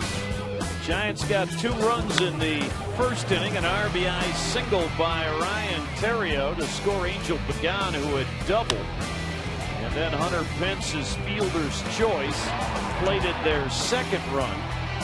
Those 2 runs against the starter Jonathan Sanchez, and then Brett Gill leading off the 4th inning with a lightning bolt to left field for his 4th home run of the year, and that's been it. Meanwhile, as you can see on our line score, just 1 Rockies hit and 3 Rockies base runners against Ryan Vogelsong, who will face a pinch hitter, Eric Young Jr., here in the 6th.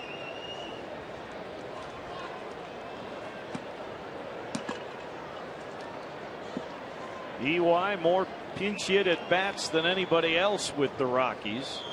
Totes a .263 overall batting average to the plate.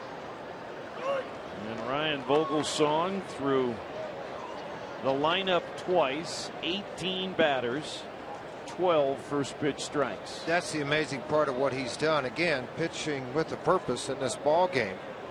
Why, an earned run average of 2.22, and that's gone down after 4 shutout innings. The computer tells me 2.14 right now.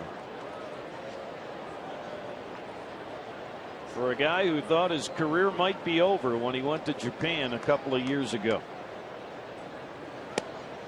He jumps ahead of EY, a ball and 2 strikes. See Ekstrom, the right-hander, warming up down in the Rockies bullpen, hoping to come in the 7th, contain it. Maybe get a couple innings out of him. He'd like to see him not get a couple innings. That means the Rockies would have batted around to the pitcher spot again. 2-2 now on the pinch hitter. Reed Johnson has 13 pinch hits, the same total as EY. Those are the highs in Major League Baseball in terms of pinch hits.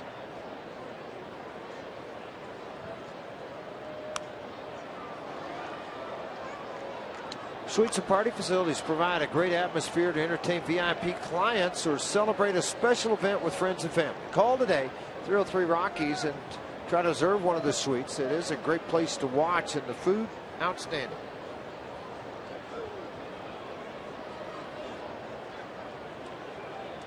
Two.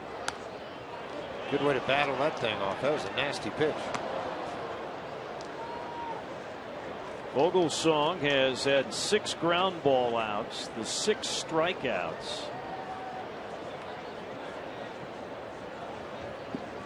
And so far, just 1 outfield putout. Everything else has been on the diamond. And there's strikeout number 7. Went back upstairs with the fastball. This guy has been so impressive tonight with location on everything. Made Bruce Bochy by keeping him a couple of years ago, and the work he continued to do with Rigetti. And this is a guy that really struggled in April. He's got 7 strikeouts in the ball game now, 6 ground outs. But he struggled in April with a mid-4 earned run average. Since then, it's been below 2, almost in the mid-1. Tyler Colvin, a base hit to right field last time up. That's the only Rockies hit. And there's another first pitch strike. To show you how remarkable Ryan Vogelsong's work with the Giants has been. He has 19 wins in 2 seasons with the Giants, and he is still under 500 in his career. Yeah, 31-34. And that's something. Things weren't working well early on before he went to Japan.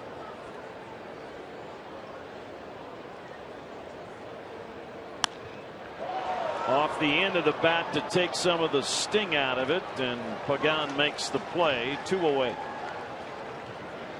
He was 12 and 23. Wow. And that was with a couple of ball clubs, Pirates and Giants. He's thrown 82 pitches in the game so far here tonight through 5 2/3. The only rough inning had, bases loaded, where he walked a couple of guys. He's gotten Josh Rutledge twice. And he'll get him for a third time on another ground ball to third base. Ryan Vogelsong and the Giants in control.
They lead it now 3-0 as we go to the 7th inning on another Fan Friday here at Coors Field. We're taking some questions via social media. At the Fun Meter has a question for you, Frage. Wants to know if you had a favorite catcher that you threw to during your career. Mark Stout. Oh, I only wish I could get behind the dish. You know what, Mark? Really, I like throwing to Rick Cerrone, a guy that I had in New York an awful lot. Rick was very quiet behind the plate. I thought he did a good job of keeping it from side to side. The other guy I like, Jack, was a guy named Steve Lake that was a backup catcher to Jody Davis, who Jody was very good at Chicago. But Steve was very good catch and throwing block guy. You had a lot of confidence in him. I was fortunate. I mean, Ted Simmons was a guy. This ball's driven pretty well, Jack. They're not going to get this. This is Vogelsong. Drove the ball into right center field for a leadoff double off of Ekstrom. Mike Ekstrom, who had just come into the ball game, and Ryan Vogelsong comes up with his third hit of the year. It's his first extra base hit. And the Giants already leading 3-0. That's not how Mike Ekstrom wanted to come into the game. No, not at all. Making his 11th appearance, a veteran who'd been in the big leagues with San Diego, has started to make his name for himself again here with the Rockies. 10 2/3 innings thrown so far. He doesn't walk people. 8 strikeouts, a home run given up. The opponents have hit 364 against him.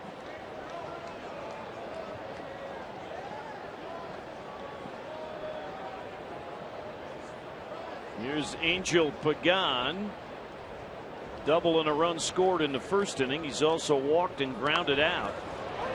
And that bunt's going to go foul. Time now for the Coors Light Freeze Can. Brought to you by Frost Brewed Coors Light, the world's most refreshing beer. And DJ LeMahieu with a very nice play to get Pagan, who runs very well, especially out of the left side. DJ with a strong arm and a terrific stretch by Todd Helton. You just take that for granted with Todd. Like automatic over there, Jack. I mean, that's kind of like you go back and look at the great first baseman, even Albert Pujols around this time. Derek Lee, who was an outstanding first baseman.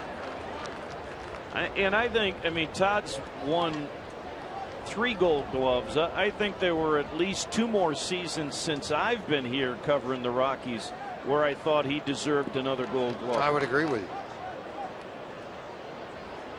And he is the best in the game at handling throws in the dirt.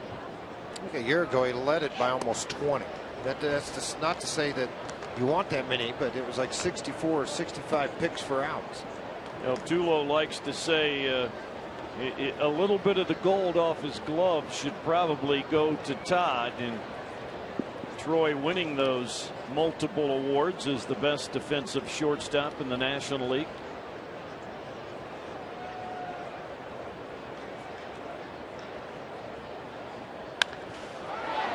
And this one is going to be another extra base hit. Got ahead, a ball and 2 strikes. Pagan's going to get the third because of the way that ball rattled around in the corner. Mike Ekstrom has come in and given up a double and a triple. Now, it happened very quickly, too. Now you have nobody out and a runner at third, so Jim would more than likely have to bring this infield in. Got ahead 1 and 2 and then located poorly. Yeah, a slider that cut to the inner half and allowed the batter, who's pulling off the ball anyway, meaning Pagan, pulling off of the baseball, so the ball ran right into the bat. It was a good read by Pagan and it executed a swing. And then the bounce got him an extra base. Terrio takes a strike, and I think that one replay, George, you could see how much Willeen Rosario was moving to try and get to that ball to know how much it missed by. Now, that's the one thing people talk about with a young catcher at times is the pass balls or the wild pitches, but you also take into account the missed fired balls. That, in other words, not into the area. Here's Willeen here. Watch where the ball ends up. I mean, we're talking about a 24-inch, 25-inch miss for Willeen to react to. In about a second. 2-1 now on Terrio.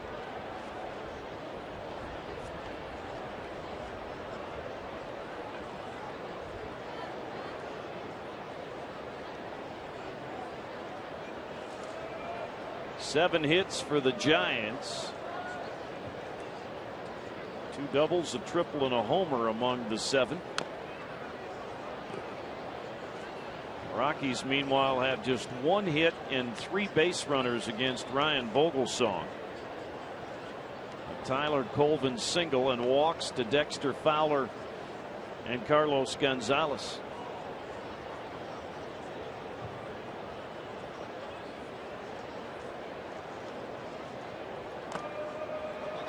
Check swing. That's a foul ball. They had Pagan coming home. Tim Flannery, the third base coach, said, go, go, go. Yeah, absolutely. He didn't know what it hit into, and he's looking down and going, talking just for a second with Bill Welke, the third base umpire.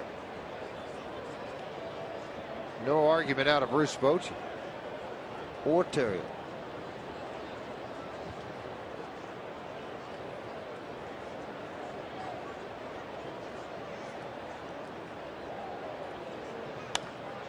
Boy, good job of spoiling a pitch there by Terrio.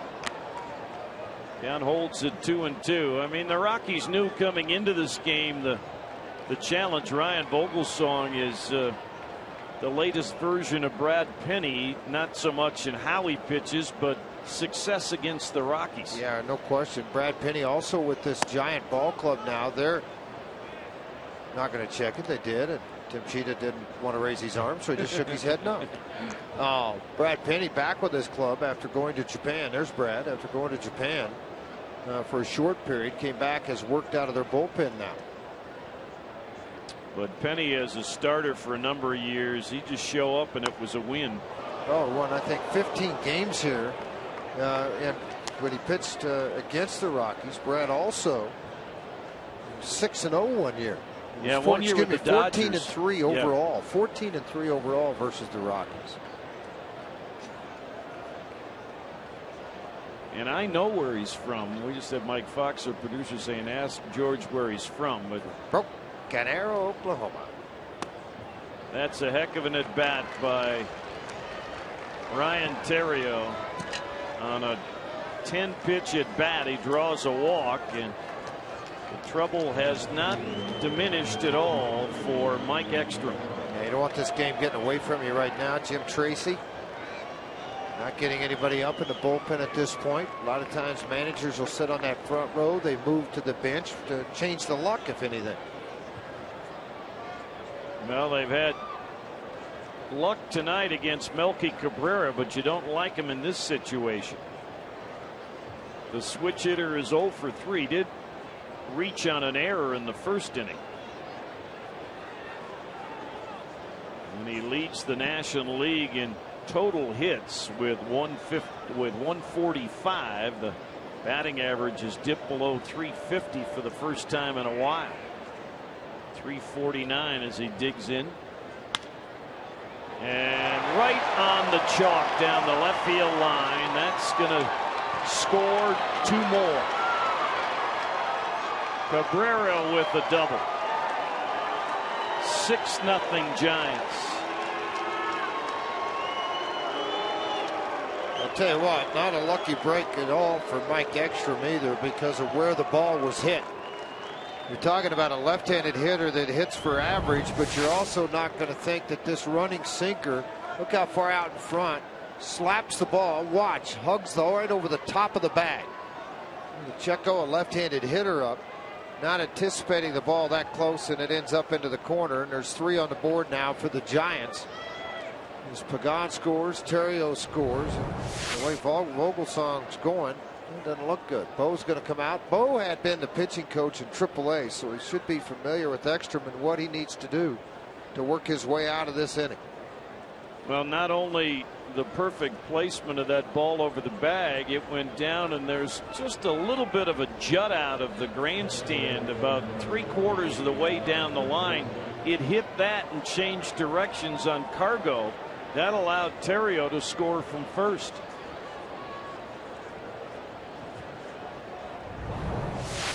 Watch this ball change direction, and Cargo, I mean, he stopped it, but that was enough to give Terrio the extra base. Difficult to bounce up and down and get a ball in that quick. Buster Posey has not been retired tonight. A walk and 2 singles.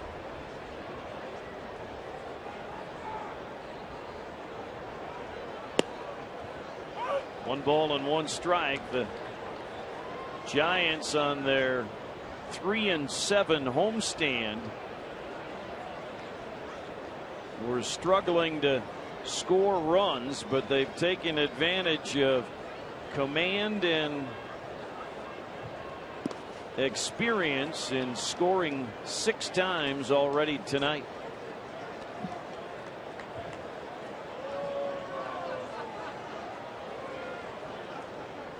Adam Ottavino worked 3 innings out of the bullpen, allowing just the 1 run to keep it 3-0, and you're still in contact. But now Rockies are down a half dozen with Vogelsong working on a 1-hitter.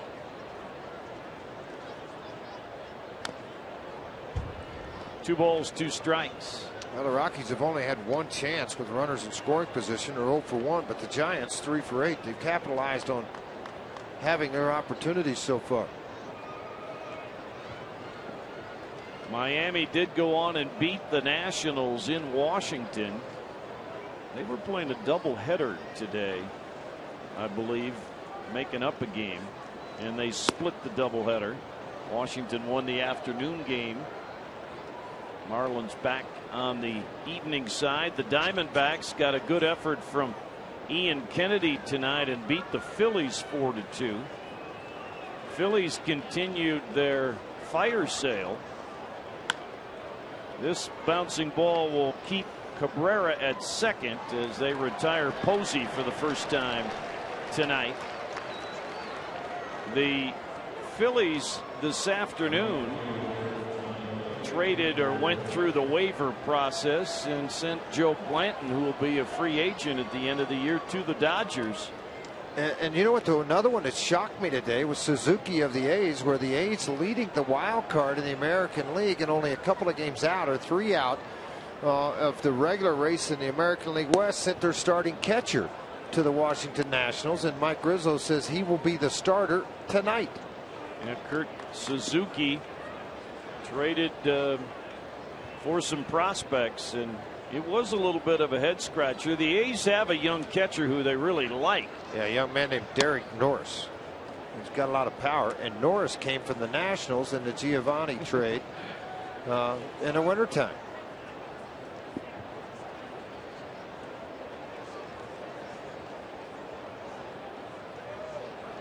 The one veteran guy they picked up, George Kataris, who was with Milwaukee, this is the Oakland A's, that is, had been put out on waivers, and they bought him away from Milwaukee. He is now the veteran backup there.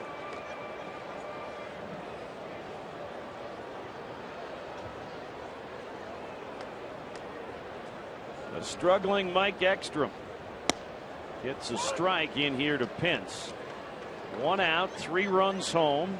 Cabrera with the 2-run double out there at second base.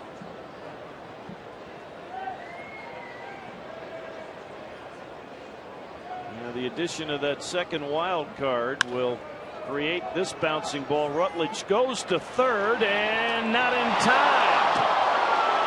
Bill Welke said the tag was high.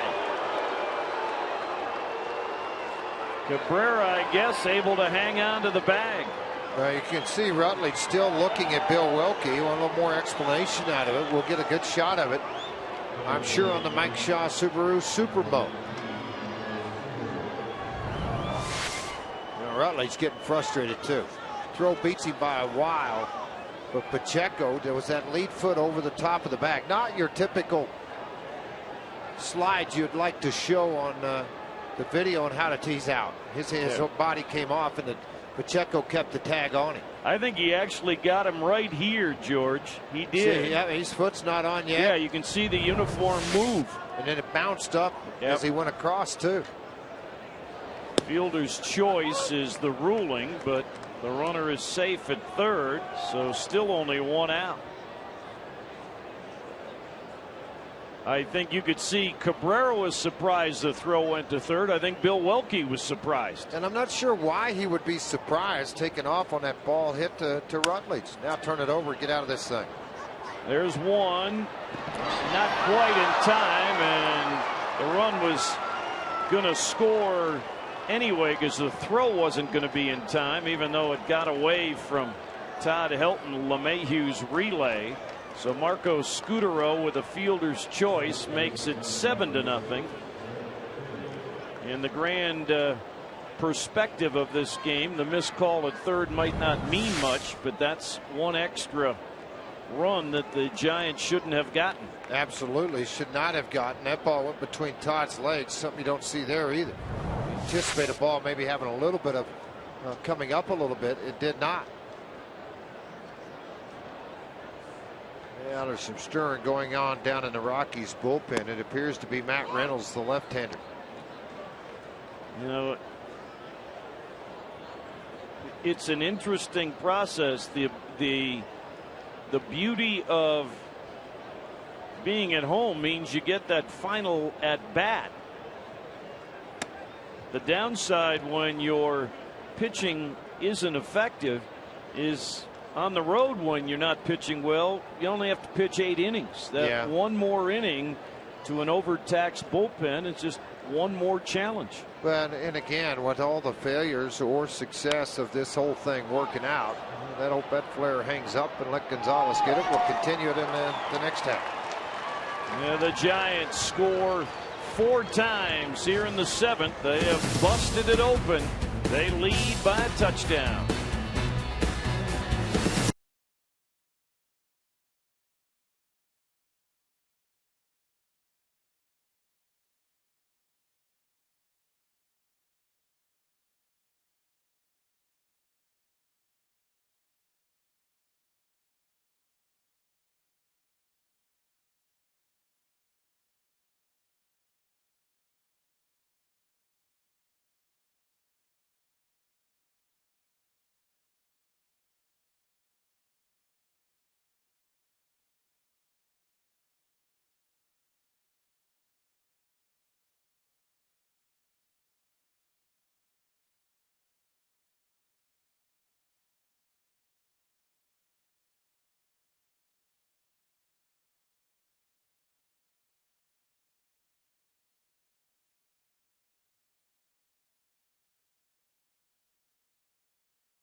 Time now for the Excel high efficiency inning. And Adam Ottavino with a solid 3 innings of work, capped off here in the 6th inning with a 1-2-3. That's how you're efficient. Learn about energy efficiency and how to save money on your home by visiting responsiblebynature.com. Dexter Fowler, one of 3 base runners for the Rockies against Ryan Vogelsong, leads off the bottom of the 7th. And Vogelsong, facing his 21st batter, gets his 15th first pitch strike. Just a model of efficiency tonight.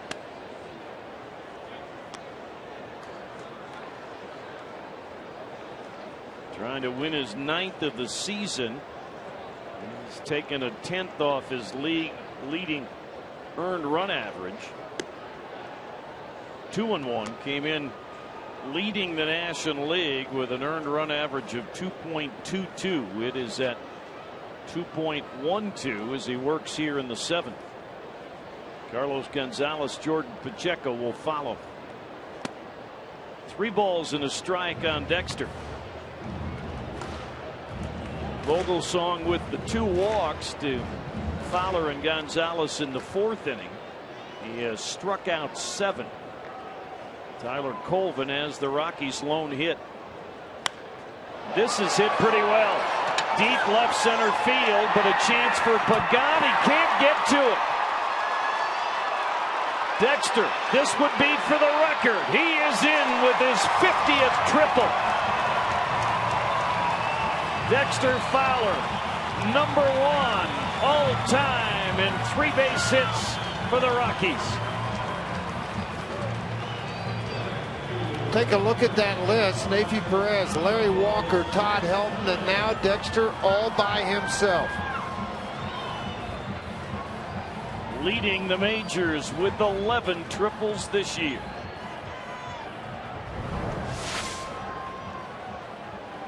Obviously the best hit ball of the night. You could see Vogelsong's reaction. He thought this might be out, and really the wind kept it from being a homer.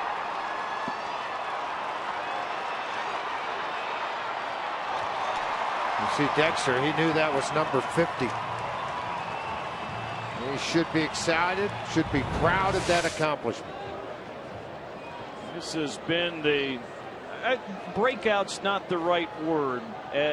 More the breakthrough year, the maturation year for Dexter.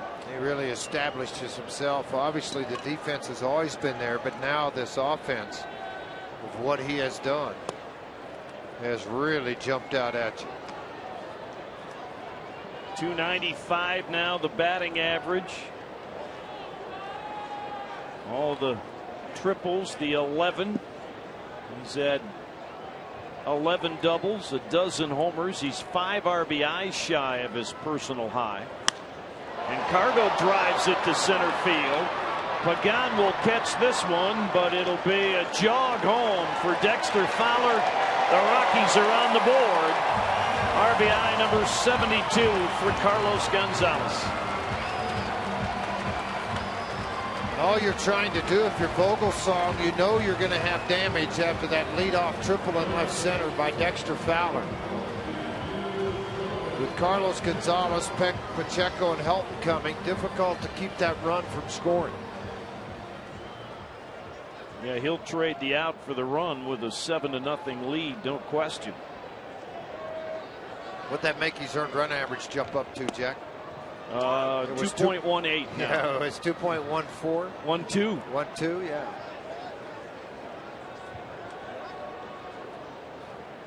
Pacheco has lined to second, and early in the game when it was 3-0 and the Rockies had the bases loaded with 1 out, he lined into a double play, but this time he's going to line into an extra base hit. Well, in this ballpark, If you can keep going at it, you never know. And right now, the Giants' bullpen hasn't been as sharp as it has been in other seasons. Great point, Jack. It has not. Righetti's going to test it again, but it's going to be more for the left-handers, I think, now. Alfeld and Lopez. Romo and Casillas had trouble. Ball out in front of the plate. Contact made out front. It's smacked down that left field line for a double by Pacheco. 18-2 baggers for Jordan now. Todd Helton trying to inch the Rockies a little closer. And he will. This will be extra bases into the right field corner. Todd moving closer to Pudge Rodriguez with double number 569. It's now a 7-2 Giants lead. Todd goes by Fred McGriff and now has that number 45 spot to himself on the all-time mark for extra base hits. Got a ball on the inner half of the plate, dropped the hammer, drove it to right field. You see that lower half and down for Todd, then it's out of the box and on to second base. And boy, have we seen this many, many times out of Todd Helton driving in a run from second and trading places, getting into scoring position.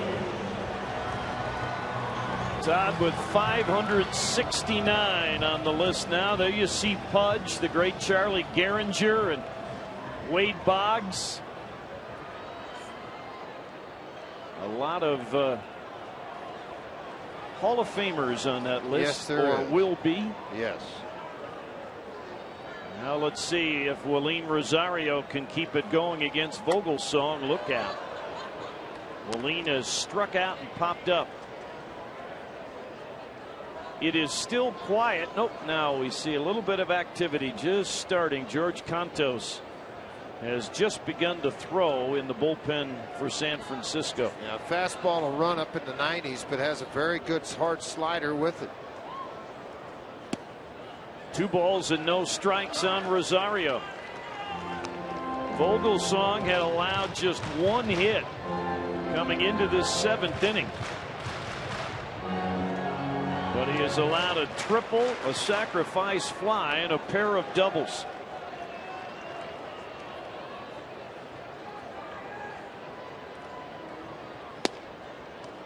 On the outside edge, says Chris Guccione. Billingsley for the Dodgers with a lead of 1-0 in Chicago. That ball game's in the 4th inning. So Bochy, watching a little scoreboard, would like to see a little distance separated between him and the Dodgers. Dodgers are just a half game behind the Giants.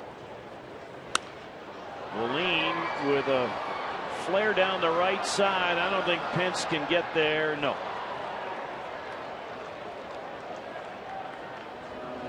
Well, what you referenced earlier in the inning, George, is important too. You talked about Vogelsong with the idea, okay, leadoff triple.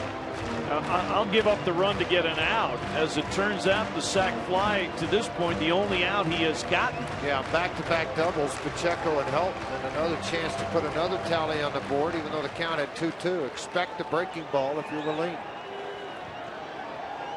You know, back-to-back rookie hitters here, and Rosario and LeMahieu. Willeen drives it. Stay fair baseball. Gone! Touch of all time for the baby bull. The Giants score 4. The Rockies answer back with a 4-pack of their own. 18 home runs for Willeen Rosario. And that ball got out of here in a heartbeat. A shot. Surprised he went fastball. They go down and in. Rosario looking down and in. The only fear you had, it might hook foul. He hit it too hard for it to hook before it got over the wall. And that's going to end the night for Ryan Vogelsong, as the Rockies have put a 4 spot on the board here in the 7th. And Willeen moving closer on the Rockies' all-time rookie home run list. We'll take a pitching change break. Rockies are down 3 at Coors Field.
That position where he has to put on all those tools, but when he puts a bat in his hand, Willeen Rosario can be pretty special. He can be very special, and obviously we're seeing it firsthand. Vogelsong, 6 in the 3rd innings tonight, 5 hits, 4 runs, a walk, and 7 strikeouts.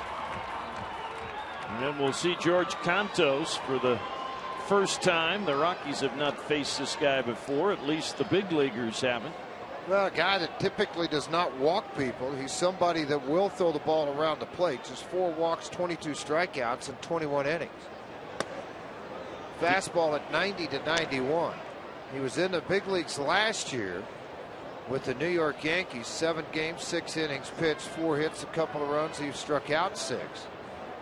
Prior to that, he pitched in AAA with the Yankees.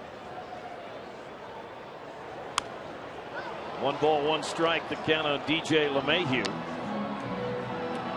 He was acquired on April the 4th in exchange for catcher Chris Stewart. The Giants shopped around for some bullpen help before the trade deadline and couldn't make something work. As George pointed out earlier, Brad Penny was brought in as a long guy, but without Brian Wilson, the younger guys Romo and Casilla have started to leak oil a little bit. And there you see the veteran lefty Jeremy Affeldt up. Good job by LeMahieu to keep the at bat going. They were approached, or they approached the Miami Marlins about Heath Bell as a closer, but that deal could not get put together. Part of the Giants' problem, they really didn't have much to offer that wouldn't hurt their club in other ways.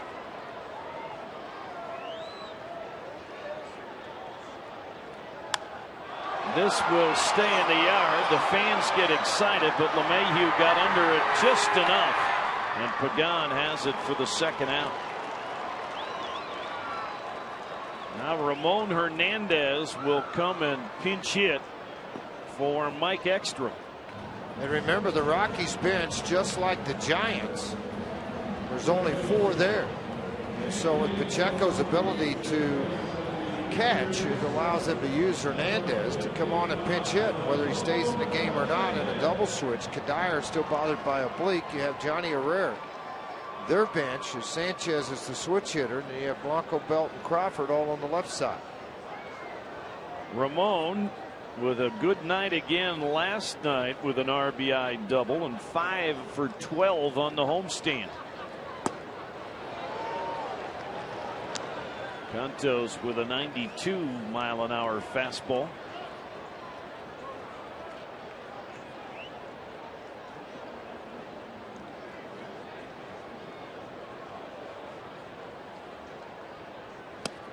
1-1 now. Well, you look back to the top of the inning and that fourth run that scored, the seventh of the night for the Giants on the fielder's choice, where Cabrera looked like he was out at third base and scored that run. 2 balls and a strike now on Ramon.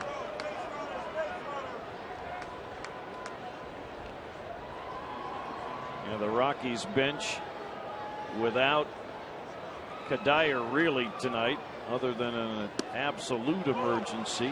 Good breaking ball there, 2-2. And of course, you still have Jason Giambi on the disabled list.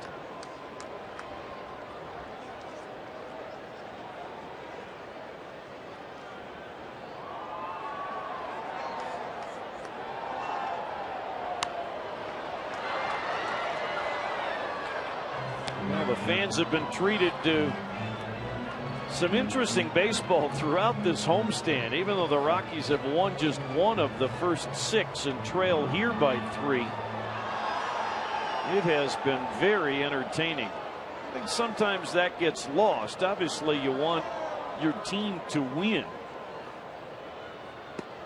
Full count on Ramon. But if you love watching baseball, there's been an awful lot to enjoy through these first 7 games. There has been, and I think you see all these young kids playing and seeing what they're doing. The advancement of some of these other guys, like last night, and Alex White popped into the picture to make you pretty happy with what he did. Strike 3 called. He came back with a slider. I think Ramon was guessing fastball. Rockies get 4. Once again, they are down by 3. 7-4 as we head towards the 8th inning. The Rockies flexing their muscles. A record triple, a near record double, and the baby bull making it interesting.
To make it a 7-4 ball game moving into the 8th inning, and left-hander Matt Reynolds will come on for the 50th time. 3-1, the 3.57 ERA. He'll get the shortstop Arias, and then a pinch hitter Brandon Belt, and the top of the order Pagan. 1 ball, 1 strike on Arias, who was 0 for 3 on the night. Giants with 2 in the first, 1 in the 4th, and 4 in the 7th, and then the Rockies matched that 4 in the bottom of the 7th. 1 and 2 on Arias. Matt Reynolds worked 2 nights ago, gave up a a run on a hit and a couple of walks. With a pretty steady, solid year for the young left-hander. 2-2.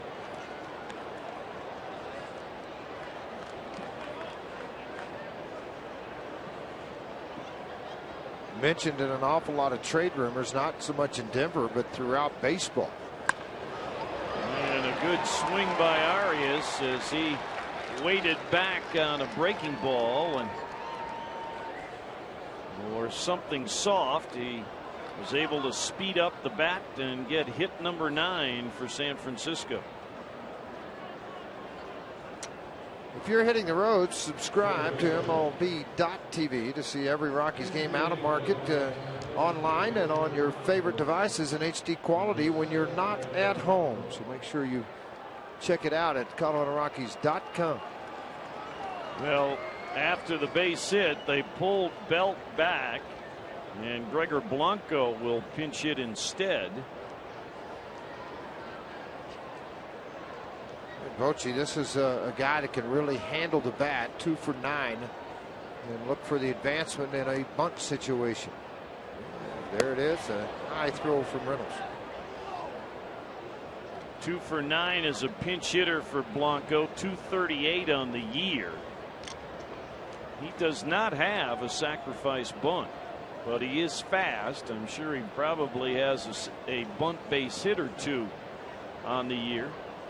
Yeah, you'd think so, wouldn't you? Pacheco's right down next to him. He didn't show bunt early. It's something you do when you throw to first base. The reason behind that, holding the runner and also checking to see if a batter's hand slides up the bat. Anticipation of a sacrifice bunt. Arias is 4 for 4 in steals, so you have to try and keep him close.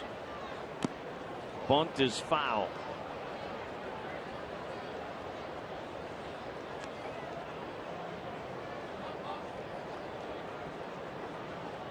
Wind not so strong again. We had some gusty moments earlier. Giants have out hit the Rockies 9-5. They have the 3-run lead with the leadoff man on here in the 8th.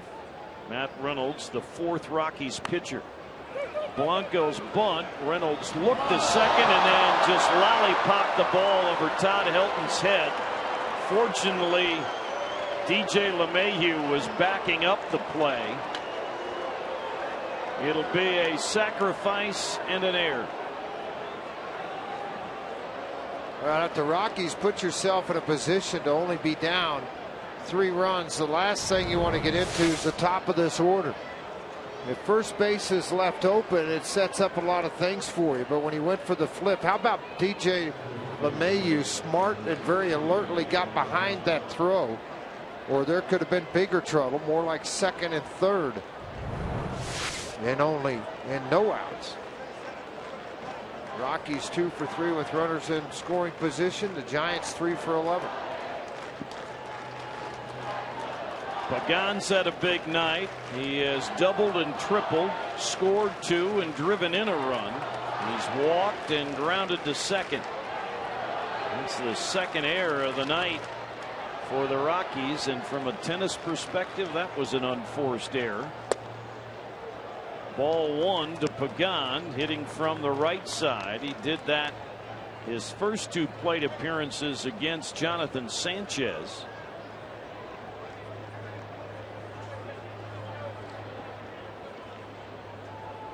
Hit the triple off of Mike Ekstrom, who allowed 4 runs in the 7th inning and in his only inning of work. Way out in front. 1 ball, 1 strike.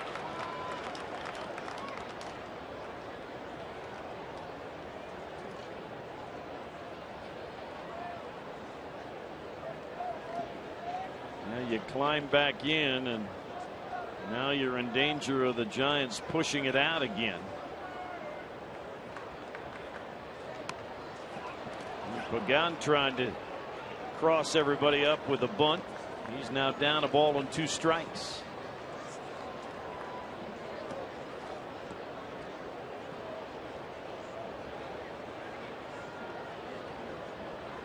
Dodgers continue to lead the Cubs. The game in the 5th inning now in Los Angeles.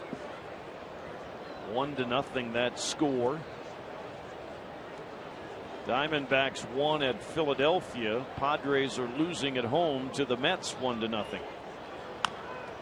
Chop towards third. It'll stay fair and not in time. With Pagan's speed, he gets the 75-foot base hit to load the bases. Boy, and in a year like the Rockies are having, an inning like this has happened too often. Way too often, Jack. You're 100% correct. I've said this numerous times. The one guy that the Rockies had for years was Matt Daly, who would come in and shut down the opposition, maintain the game when you're down 2 or 3 runs, and not allow the game to get blown up. Now you've got the bases loaded and nobody out for Terrio, and that's ball 1. So a soft single to left, an error on a sacrifice bunt by Reynolds, and then an excuse me base hit up the third baseline. Terrio has scored a pair of runs, driven in a run, and he's going to drive in another one. Everybody moves up 90 feet, and it's 8-4 San Francisco. Ryan Terrio with his 24th run batted in. And you know what? And you hate to say this, but you go back to that error. That was a big part of this inning. A huge part of the inning. With the infield pulled in, it made it difficult to be able to shut the inning down or be able to have a play at the plate. Still nobody out, and now it's Cabrera, who hit a 2-run double last inning. This is what the Cardinals did in their 2 wins on Tuesday and Wednesday. They just kept adding on in the late innings.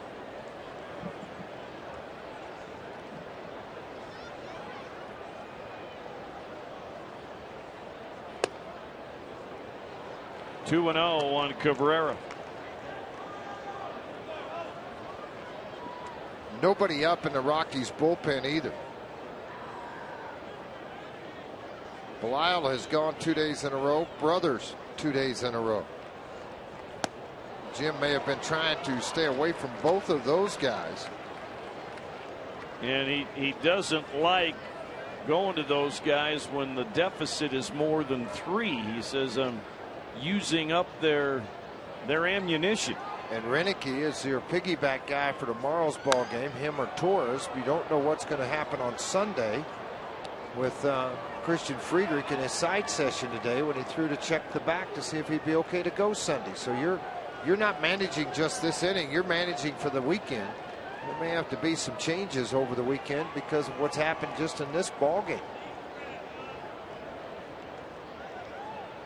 2-2 the count on Cabrera. Giants fans here get excited, but that was foul right as it left home plate. I think sometimes that's what the fans don't always appreciate. I'm sure there are some saying, why isn't he bringing Belial in? The brothers pitch in the dirt, and it's going to go to the dugout area, and another run will score. Tried to throw the splitter, and that's the 3rd wild pitch of the night for the Rockies, and it's 9-4 San Francisco. Blanco came home. Pagan and Terrio moved up. And a problem with a split finger, if you get out front too much, you don't know which way it's going to go. Rolene dropped to the knees in hopes that he would be able to keep it from going between the legs, but when it skipped just behind the plate, it hit Rolene's glove and ricocheted to the side. Hard pitch. You're going to get another one. And on ball 4, another run scores on another wild pitch. 10-4 San Francisco. Rockies out in front, leading the dubious category of wild pitches. 55 now, which leads to all of baseball. That ball hit on top of home plate. Next to it possible to block and keep out in front of you. Willeen found the ball as he fed Reynolds, and then it was a late swipe. 56 wild pitches. Houston right behind at 48. All that's going on out of this bullpen, there's not much Jim Tracy can do at this point. Bo McLaughlin has moved to the steps to pay a visit to the mound. He's going to do it here on a 2-0 count. Yeah, Matt Reynolds, you can tell, has been frustrated, shaken, and is frustrated big time. Jim Tracy has often said, for the integrity of the game, I wouldn't use a position player to come in and pitch when things have spiraled away. And of course, in this ballpark, I mean, the Rockies were down 7-0 and made it 7-4. You're telling yourself, if we can stop it here, we still have 6 outs, but very, very frustrating. They've retired Posey only once tonight, and now 3-0.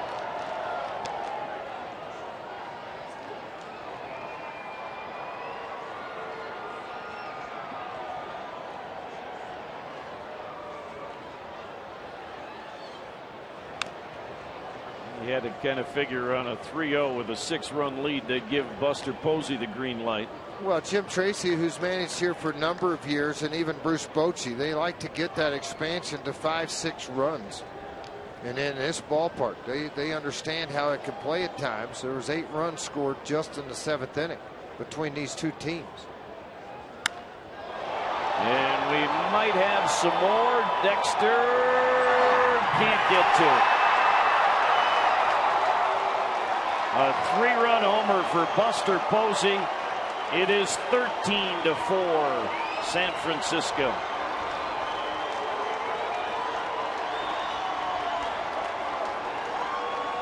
For Posey, his 15th home run. He now has 65 runs batted in. I can tell you now, and I've been there where Matt Reynolds is now, it's not a fun spot to be in, folks. And the error is something you think back to, but you also look at trying to get out of this inning. That's the last thing you want to do, is to see a 6 spot thrown up on your watch while you're on the mound. And it's a tough pill to swallow if you're the guy standing on it. Show you how tough it's been for Matt, as there's another base hit. He's put a full run on his earned run average in this inning.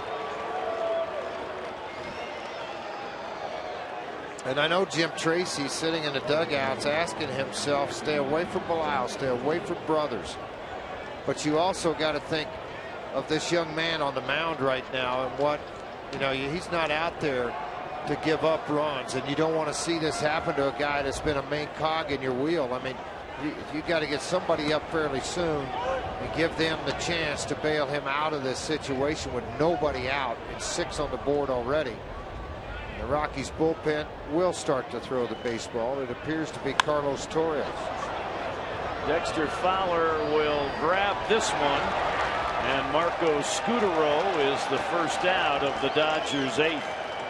The Dodgers' 8th, the Giants' 8th, excuse me. It was looking at the Dodgers' score, where the Cubs have tied them at 1 in the 5th inning.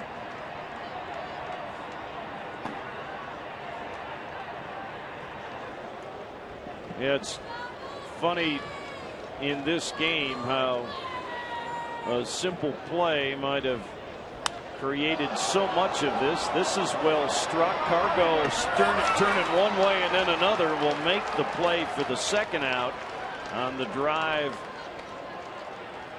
by Pill. one look. Thought Phil might have gotten another one, but got it enough off the end of the bat. Jack, the 4 wild pitches ties a club record. It's the 7th time in club history. 2nd time this year to have 4 in a ball game. Joaquin Arias started the inning with a looping base hit to left field.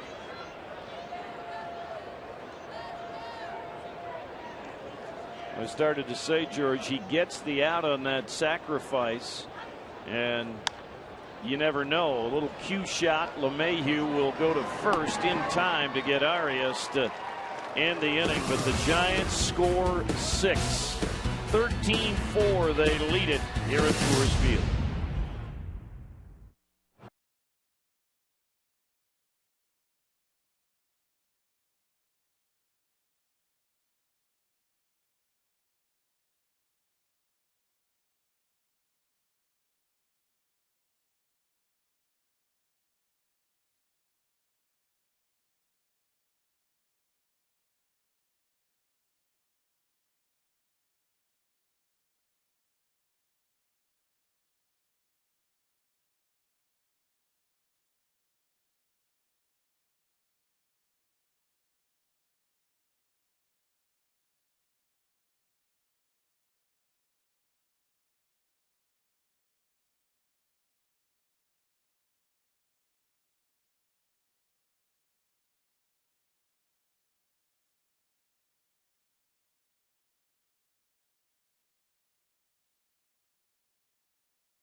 Bat bottom of the 8th, and they trail by a score of 13-4 now against San Francisco. It's our final Fan Friday tweet.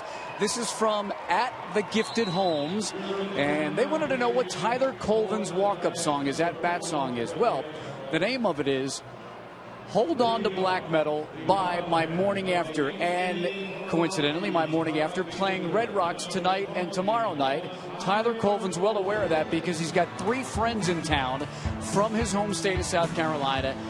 They are there now with his wife. They came to the game here early. He led off, probably saw his first maybe 2 at bats. I hear the song now in the background. My Morning Jacket is the name of the band. He may head up to Red Rocks and catch a tune or 2 the next couple of nights with his buddies, but they're here for the concert. But he's playing baseball. Jack, George, there you go. Now you know the name of the song, @TheGiftedHomes. You're just a well of information for us, Mark. People want to know, so I ask. I find out. Absolutely. I deliver. Did. Gregor Blanco now out in left field with the pinch hit earlier. Colvin a strange swing on a slider away from him from Jeremy Affeldt. 41st game for Affeldt. 253 on run average, 37 strikeouts. Jeremy carrying on with this giant ball club what they anticipated. Now he's been pretty steady out of their bullpen along with Javier Lopez. You know, Jack, when I saw Jeremy Affeldt first came to the big leagues with Kansas City, I watched his delivery, I watched his makeup, I watched his pitch counts, what he had. I said Frank Tanana at 22. Fastball in the mid-90s. Yep. A big old curveball that would just lock you up. I mean, this guy had everything. After being tried as a starter for a number of years, he got the opportunity to do just what he's doing here, and that's out of the bullpen, which he does a good job, particularly against left-handers. When he's throwing strikes, he's about as tough as any left-handed reliever in the game. Time for the Coors Light Cold Hard Blast. And And it's the Baby Bull with a shot that was hit so hard last inning it didn't have a chance to hook foul. A 2-run homer for Willeen, his 18th of the season. Didn't think about it at one time, but he is now just 7 homers shy of the Rockies' rookie record set by Todd Helton when Todd hit 25. Josh Rutledge has looked at a couple of those AFL pitches for strikes. Josh is 0 for 3 tonight, trying to keep a 7-game hitting streak alive.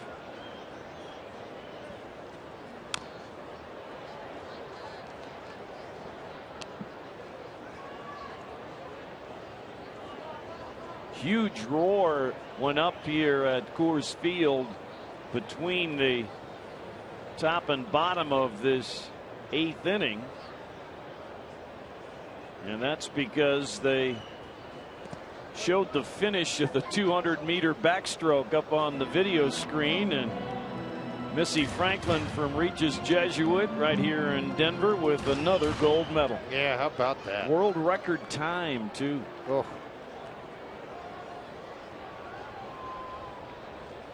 1-2 the count on Josh Rutledge. And there's a called strike 3 on a vintage AFL backdoor curveball.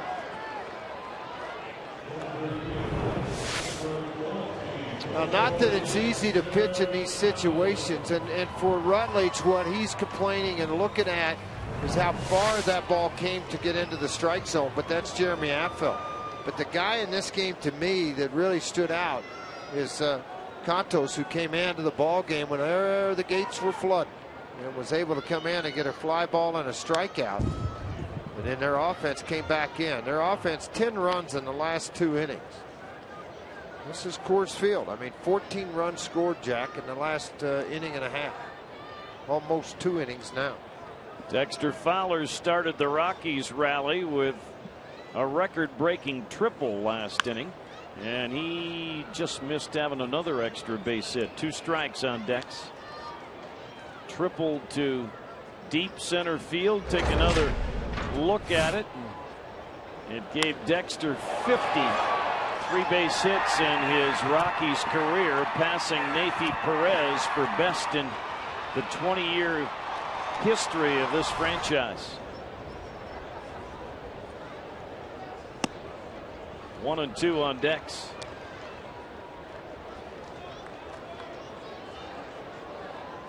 It was his 9th triple from the left side. And this one's driven out that way, but it will hang up as he got it off the end of the bat, and Pagan makes the catch. We'll head to the 9th. Giants, with a late rush, have a big lead.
By Southwest Airlines. Find our fares online only at southwest.com.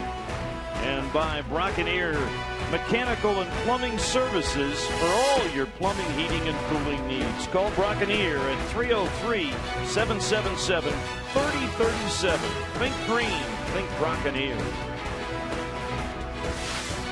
Rockies are down 9 going into the 9th inning, and let's head out to Joel Klatt, who will tell us what's coming up on the postgame show. That's right, Jack. Well, in 1973, bear with me, you and George probably had the long hair. Who knows what you were up to? And Led Zeppelin released The Song Remains the Same. What do you think? Vogelsong remains the same. Brought that league-leading 2.22 ERA in. He pitched to Jim. We'll talk about that. Plus, Dexter Fowler, I know you were talking about it in the last half inning. He set a Rockies record, 50 triples. We'll talk about Dexter. We'll also get you down to the clubhouse for Jim Tracy.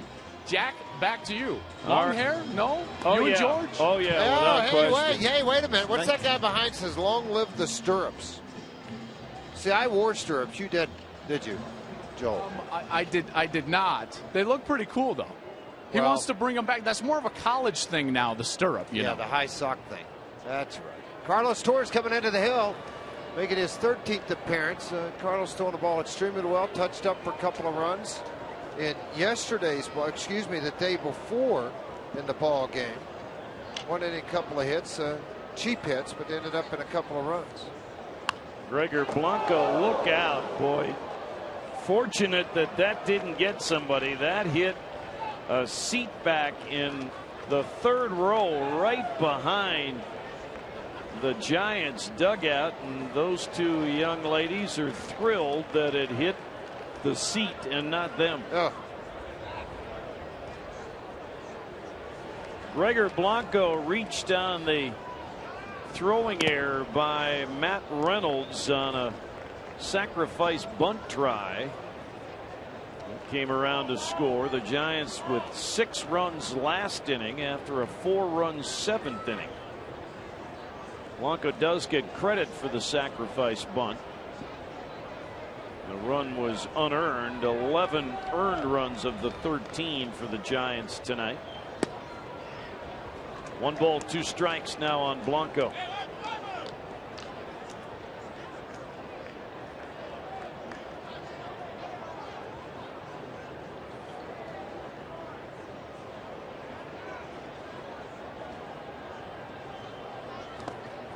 Two and 2. Blanco worked his way into the starting lineup for a time, hitting pretty well in May and June, but it has been a struggle since the All-Star break, hitting well under 200 and has lost the playing time as a result. Full count.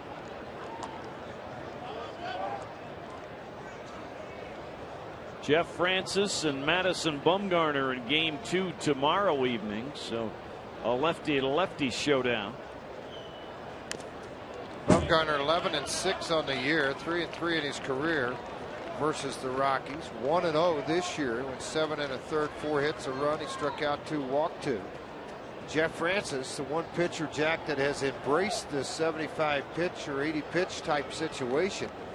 Jeff Francis, under this move by Jim Tracy and the organization, the team is 9-2 in his 11 starts. And that's ball 4. Got ahead, a ball and 2 strikes. Torres couldn't put him away. That is walk number 6 by Rockies pitching tonight. So 6 walks and 4 wild pitches. Bad combination. Angel Pagan came in trying to find his offense. He has tonight. He actually comes up here with a chance to hit for the cycle with a double, a triple, and a single. He's also walked and grounded out. So he and Terrio have reached base 7 times in the ball game at the top of the lineup. That'll make the count 0-2.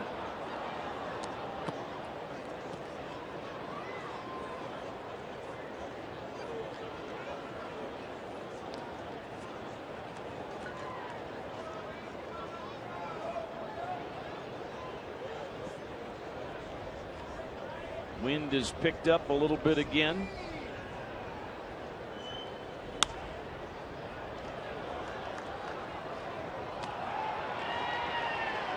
Andres Torres, who was so important to the Giants' run to their World Series title in 2010, was the guy traded among a group of players when Pagan came from the Mets to New York, or from the Mets to San Francisco. Breaking ball makes it 1-2, and I think, George, they thought they were getting a little more pop, and at times he has shown that. He has, but not at this point. Just 4 home runs. Excuse me, 5 home runs. And that goes off the glove of Rosario, and down to second goes Gregor Blanco.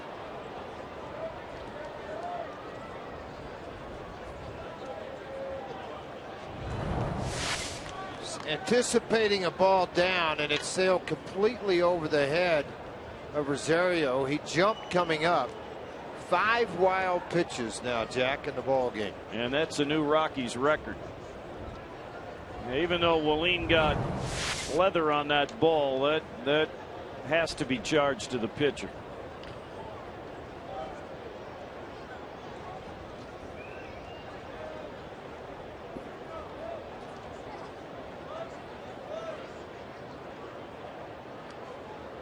Two wild pitches by Sanchez, 2 by Matt Reynolds, and now that one from Torres.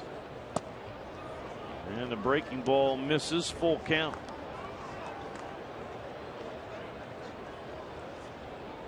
Well, that's we talk about the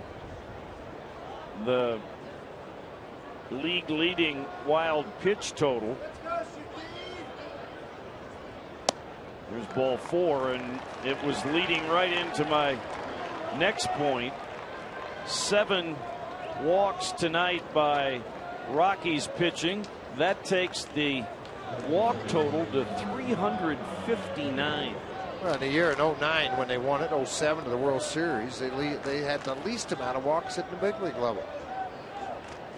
Not able to throw the ball over the plate for strikes. Torres on the year, 19 innings, had walked 9. Now he's got 11. Ryan Terrio's been on base 3 times. Boy, and what hurts here, I mean, you're down 9 runs to begin with, and your defense has stood around now for about 5 minutes. Well, and not only that, Jack, you look at the number of pitches being thrown in the inning for Torres, tomorrow's usage, and how much he could give you because of the workload that was put on Ekstrom and Reynolds. Ottavino will be out with 3 innings. Cargo will grab it. That was well struck by Terrio. Runners hold, 1 down.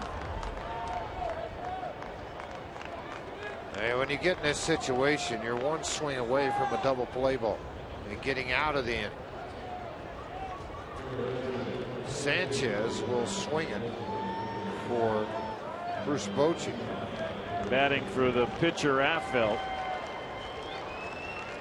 Hector Sanchez has performed well enough this year for the Giants that they could trade one of their catching prospects, Tommy Joseph, to Philadelphia in the Pence deal. Sanchez 273 on the year, a couple of homers and 24 runs batted in.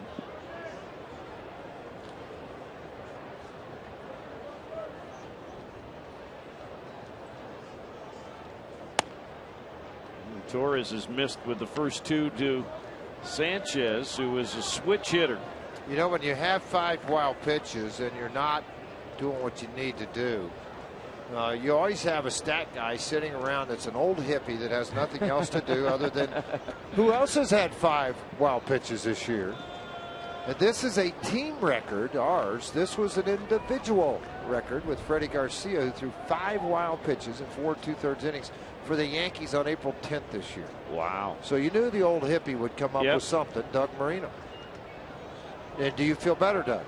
Because it took our whole team to do it and he did it single-handedly, or in half a game? Okay. See what I put up with, Jack? Game in and game out, huh? Oh, it's wonderful. Yeah. Yes.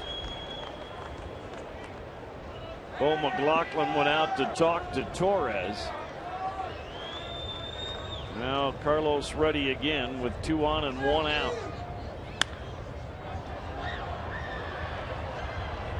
Bo went out there and said, Carlos, throw strikes.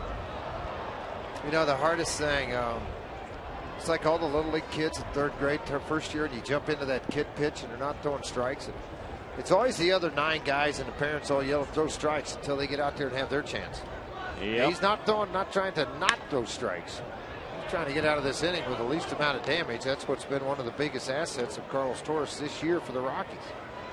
I've always long felt that the loudest fans in that regard should go to fantasy camp and pitch. I love it when they show up. It's hard.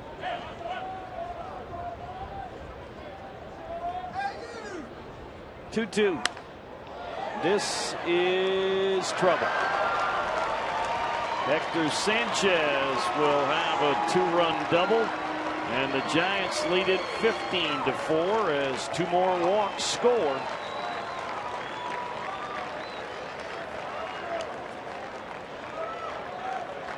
Season high for the Giants in scoring runs, and they'll go out and get a pinch runner for Sanchez.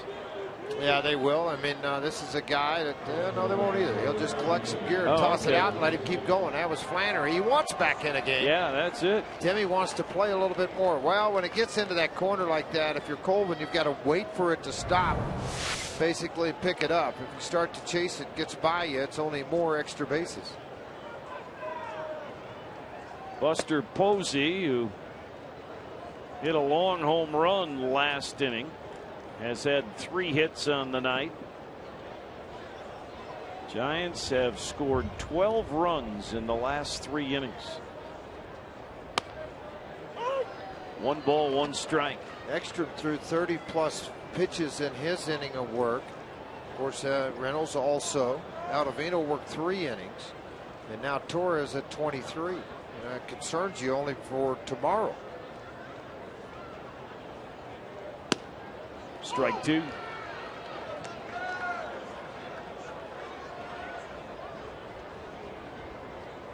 Well, the Rockies know the problem.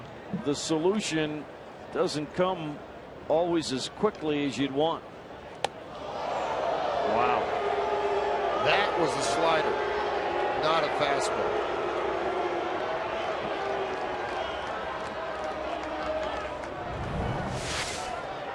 Look how soon it left the hand. Didn't allow Torres to get out there on it. And then it just busted in on Buster Posey.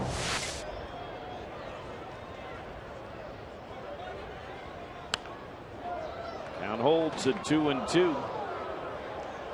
That was pitch number 201 by Rockies pitching tonight. Just letting you know. How about that? 201 pitches. And that will be another hit for Buster Posey. Sanchez will hold at third. Posey with a 4-hit night. Yeah, Posey's average now has jumped to 325. Came into the game at 318, so a 4-for-5 night will add a lot of points even at this stage of the season.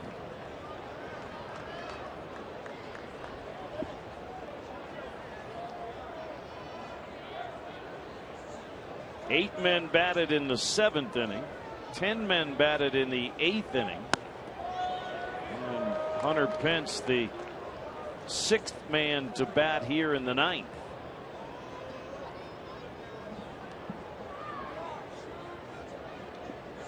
Everybody but Marco Scutaro has gotten at least a hit. 0-2 on Pence.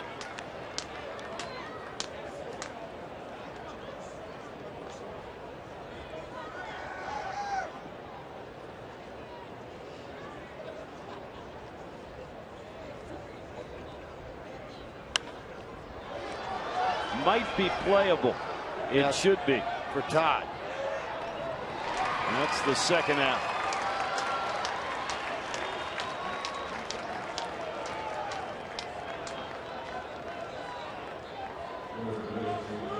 Well, not only the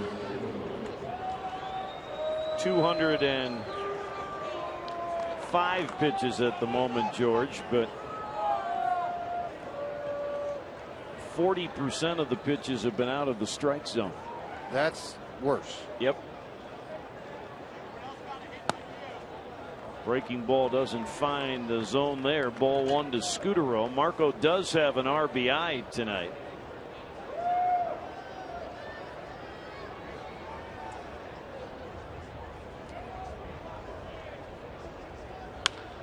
And he's going to have a hit and another RBI.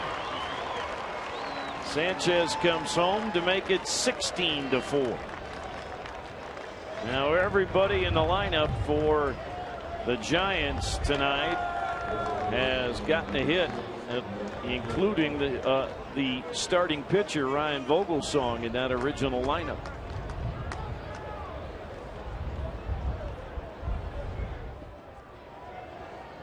Posey stopped at second. Out of respect, too. Yep. You know, when a game gets like this, players that understand how to play the game know that you can't help but swing the bat, but you also don't need to take extra bases.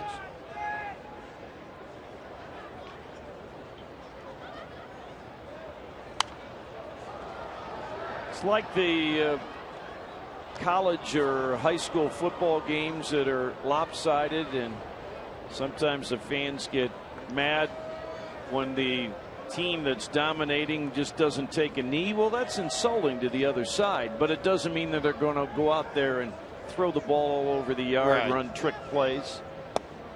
Or that famous in Oklahoma, the rivalry with Jinx and Union. If they get up a big lead, they'll onside kick again to try to pile it on. Well, when you talk about Union and Jinx, that's in a different realm altogether. Yeah, that's a little different story there when it comes to that football game. 2-2 now on Pill, who has one of the two Giant homers on the night. That was the only run allowed by Adam Ottavino in his 3 innings of work. That was way back when it was 3-0 Giants going into the 7th inning.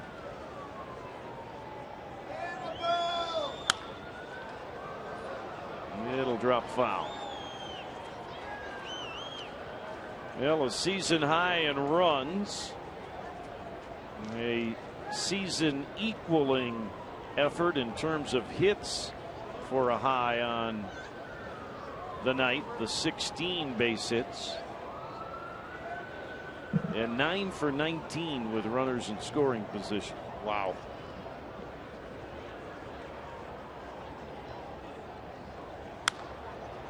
This should end the inning. Jordan Pacheco will grab it, and that retires the side. But the Giants' late inning onslaught added 3 more. Rockies are down a dozen.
Last 3 innings are up by 12 as we go to the bottom of the ninth. This is a copyrighted telecast presented by the authority of the Colorado Rockies. It may not be reproduced or retransmitted in any form.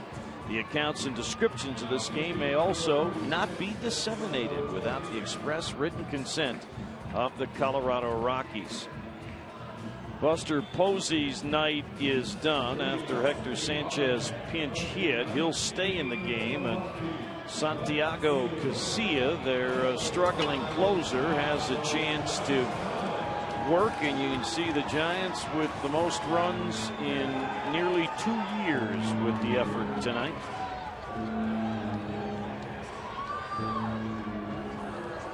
Let's take a look at Casilla's numbers. 24 of 30. And didn't they say earlier, we heard from their broadcast booth, they've blown 5 of the last 7 opportunities as they trying to get a save in this thing. You see a 4-5 overall record with the loss of Brian Wilson. If they, and they have a very good bullpen when guys are in their roles.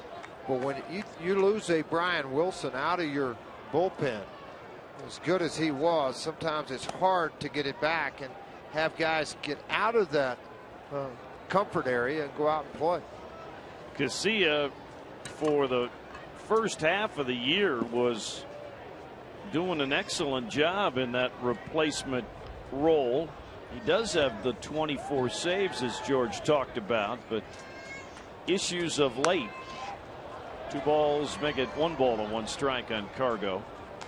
Carlos hitless tonight, but just 0 for 1 officially. He struck out in the 2nd inning, walked in the 4th, had a sacrifice fly when the Rockies scored their 4 runs in the 7th inning.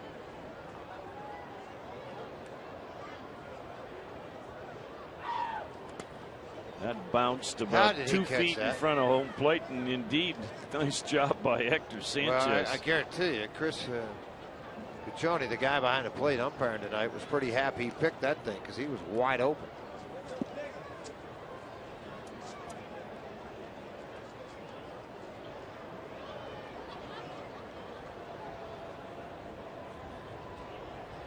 You see it taking a long time for a 12-run lead, but he's working on his issues, and he'll get a ground ball to second off the bat of Cargo.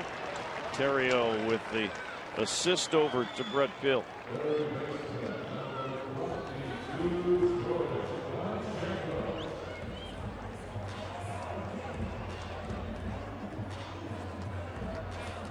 Jordan Pacheco doubled and scored in the Rockies' 4-run 7th. He's also lined out and hit into a double play.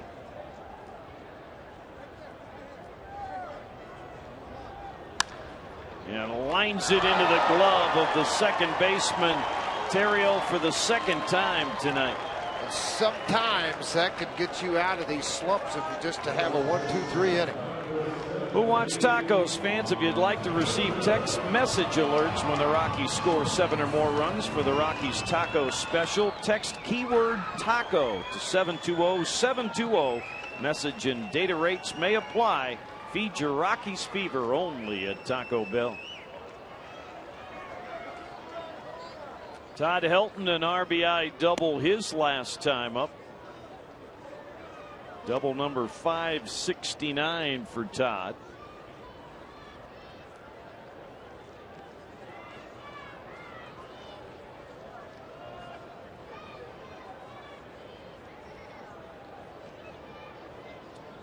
Crowd of over 30,000 tonight, but a lot have departed. 2-0 on Helton. Tell you what, I give a lot of credit to the fans who have come out here. They appreciate baseball and they want to root for their home team, and they know they can watch something very entertaining in a beautiful park, beautiful setting. Yeah, that's why they keep coming back at 28 to 32,000 when the team hasn't performed well, but yet they're coming in to watch a lot of baseball. And I tell you, it's a credit to me, and people don't always look at it this way. Cardinals were in town, a lot of red in the stands. Now you have a lot of the orange in stands today. People from other cities want to come to this ballpark to watch a baseball game because of the beauty of the park and the beauty of this state. I'll give you another fact that I don't know gets publicized enough. 2-1 pitch hit by Todd pretty well, but Pagan is going to catch it to end the ball game. I'll save that note for tomorrow night. Indeed. So the Giants with 13 runs in the last 3 innings rolled to a win over the Rockies tonight by a 12-run final advantage. Tonight's delivery of the game, the Jimmy John's delivery of the game, brought to you by Jimmy John's, America's favorite sandwich delivery guys. Visit jimmyjohns.com to find a location near you. And how about the night for Buster Posey? He had 4 hits, including a loud 3-run homer in the 8th inning, as the Giants scored 4 in the 7th, 6 in the 8th, and 3 in the 9th to roll to the 16-4 win. We'll take a break. We'll come back to Coors Field in a moment. Giants win game 1 of the series.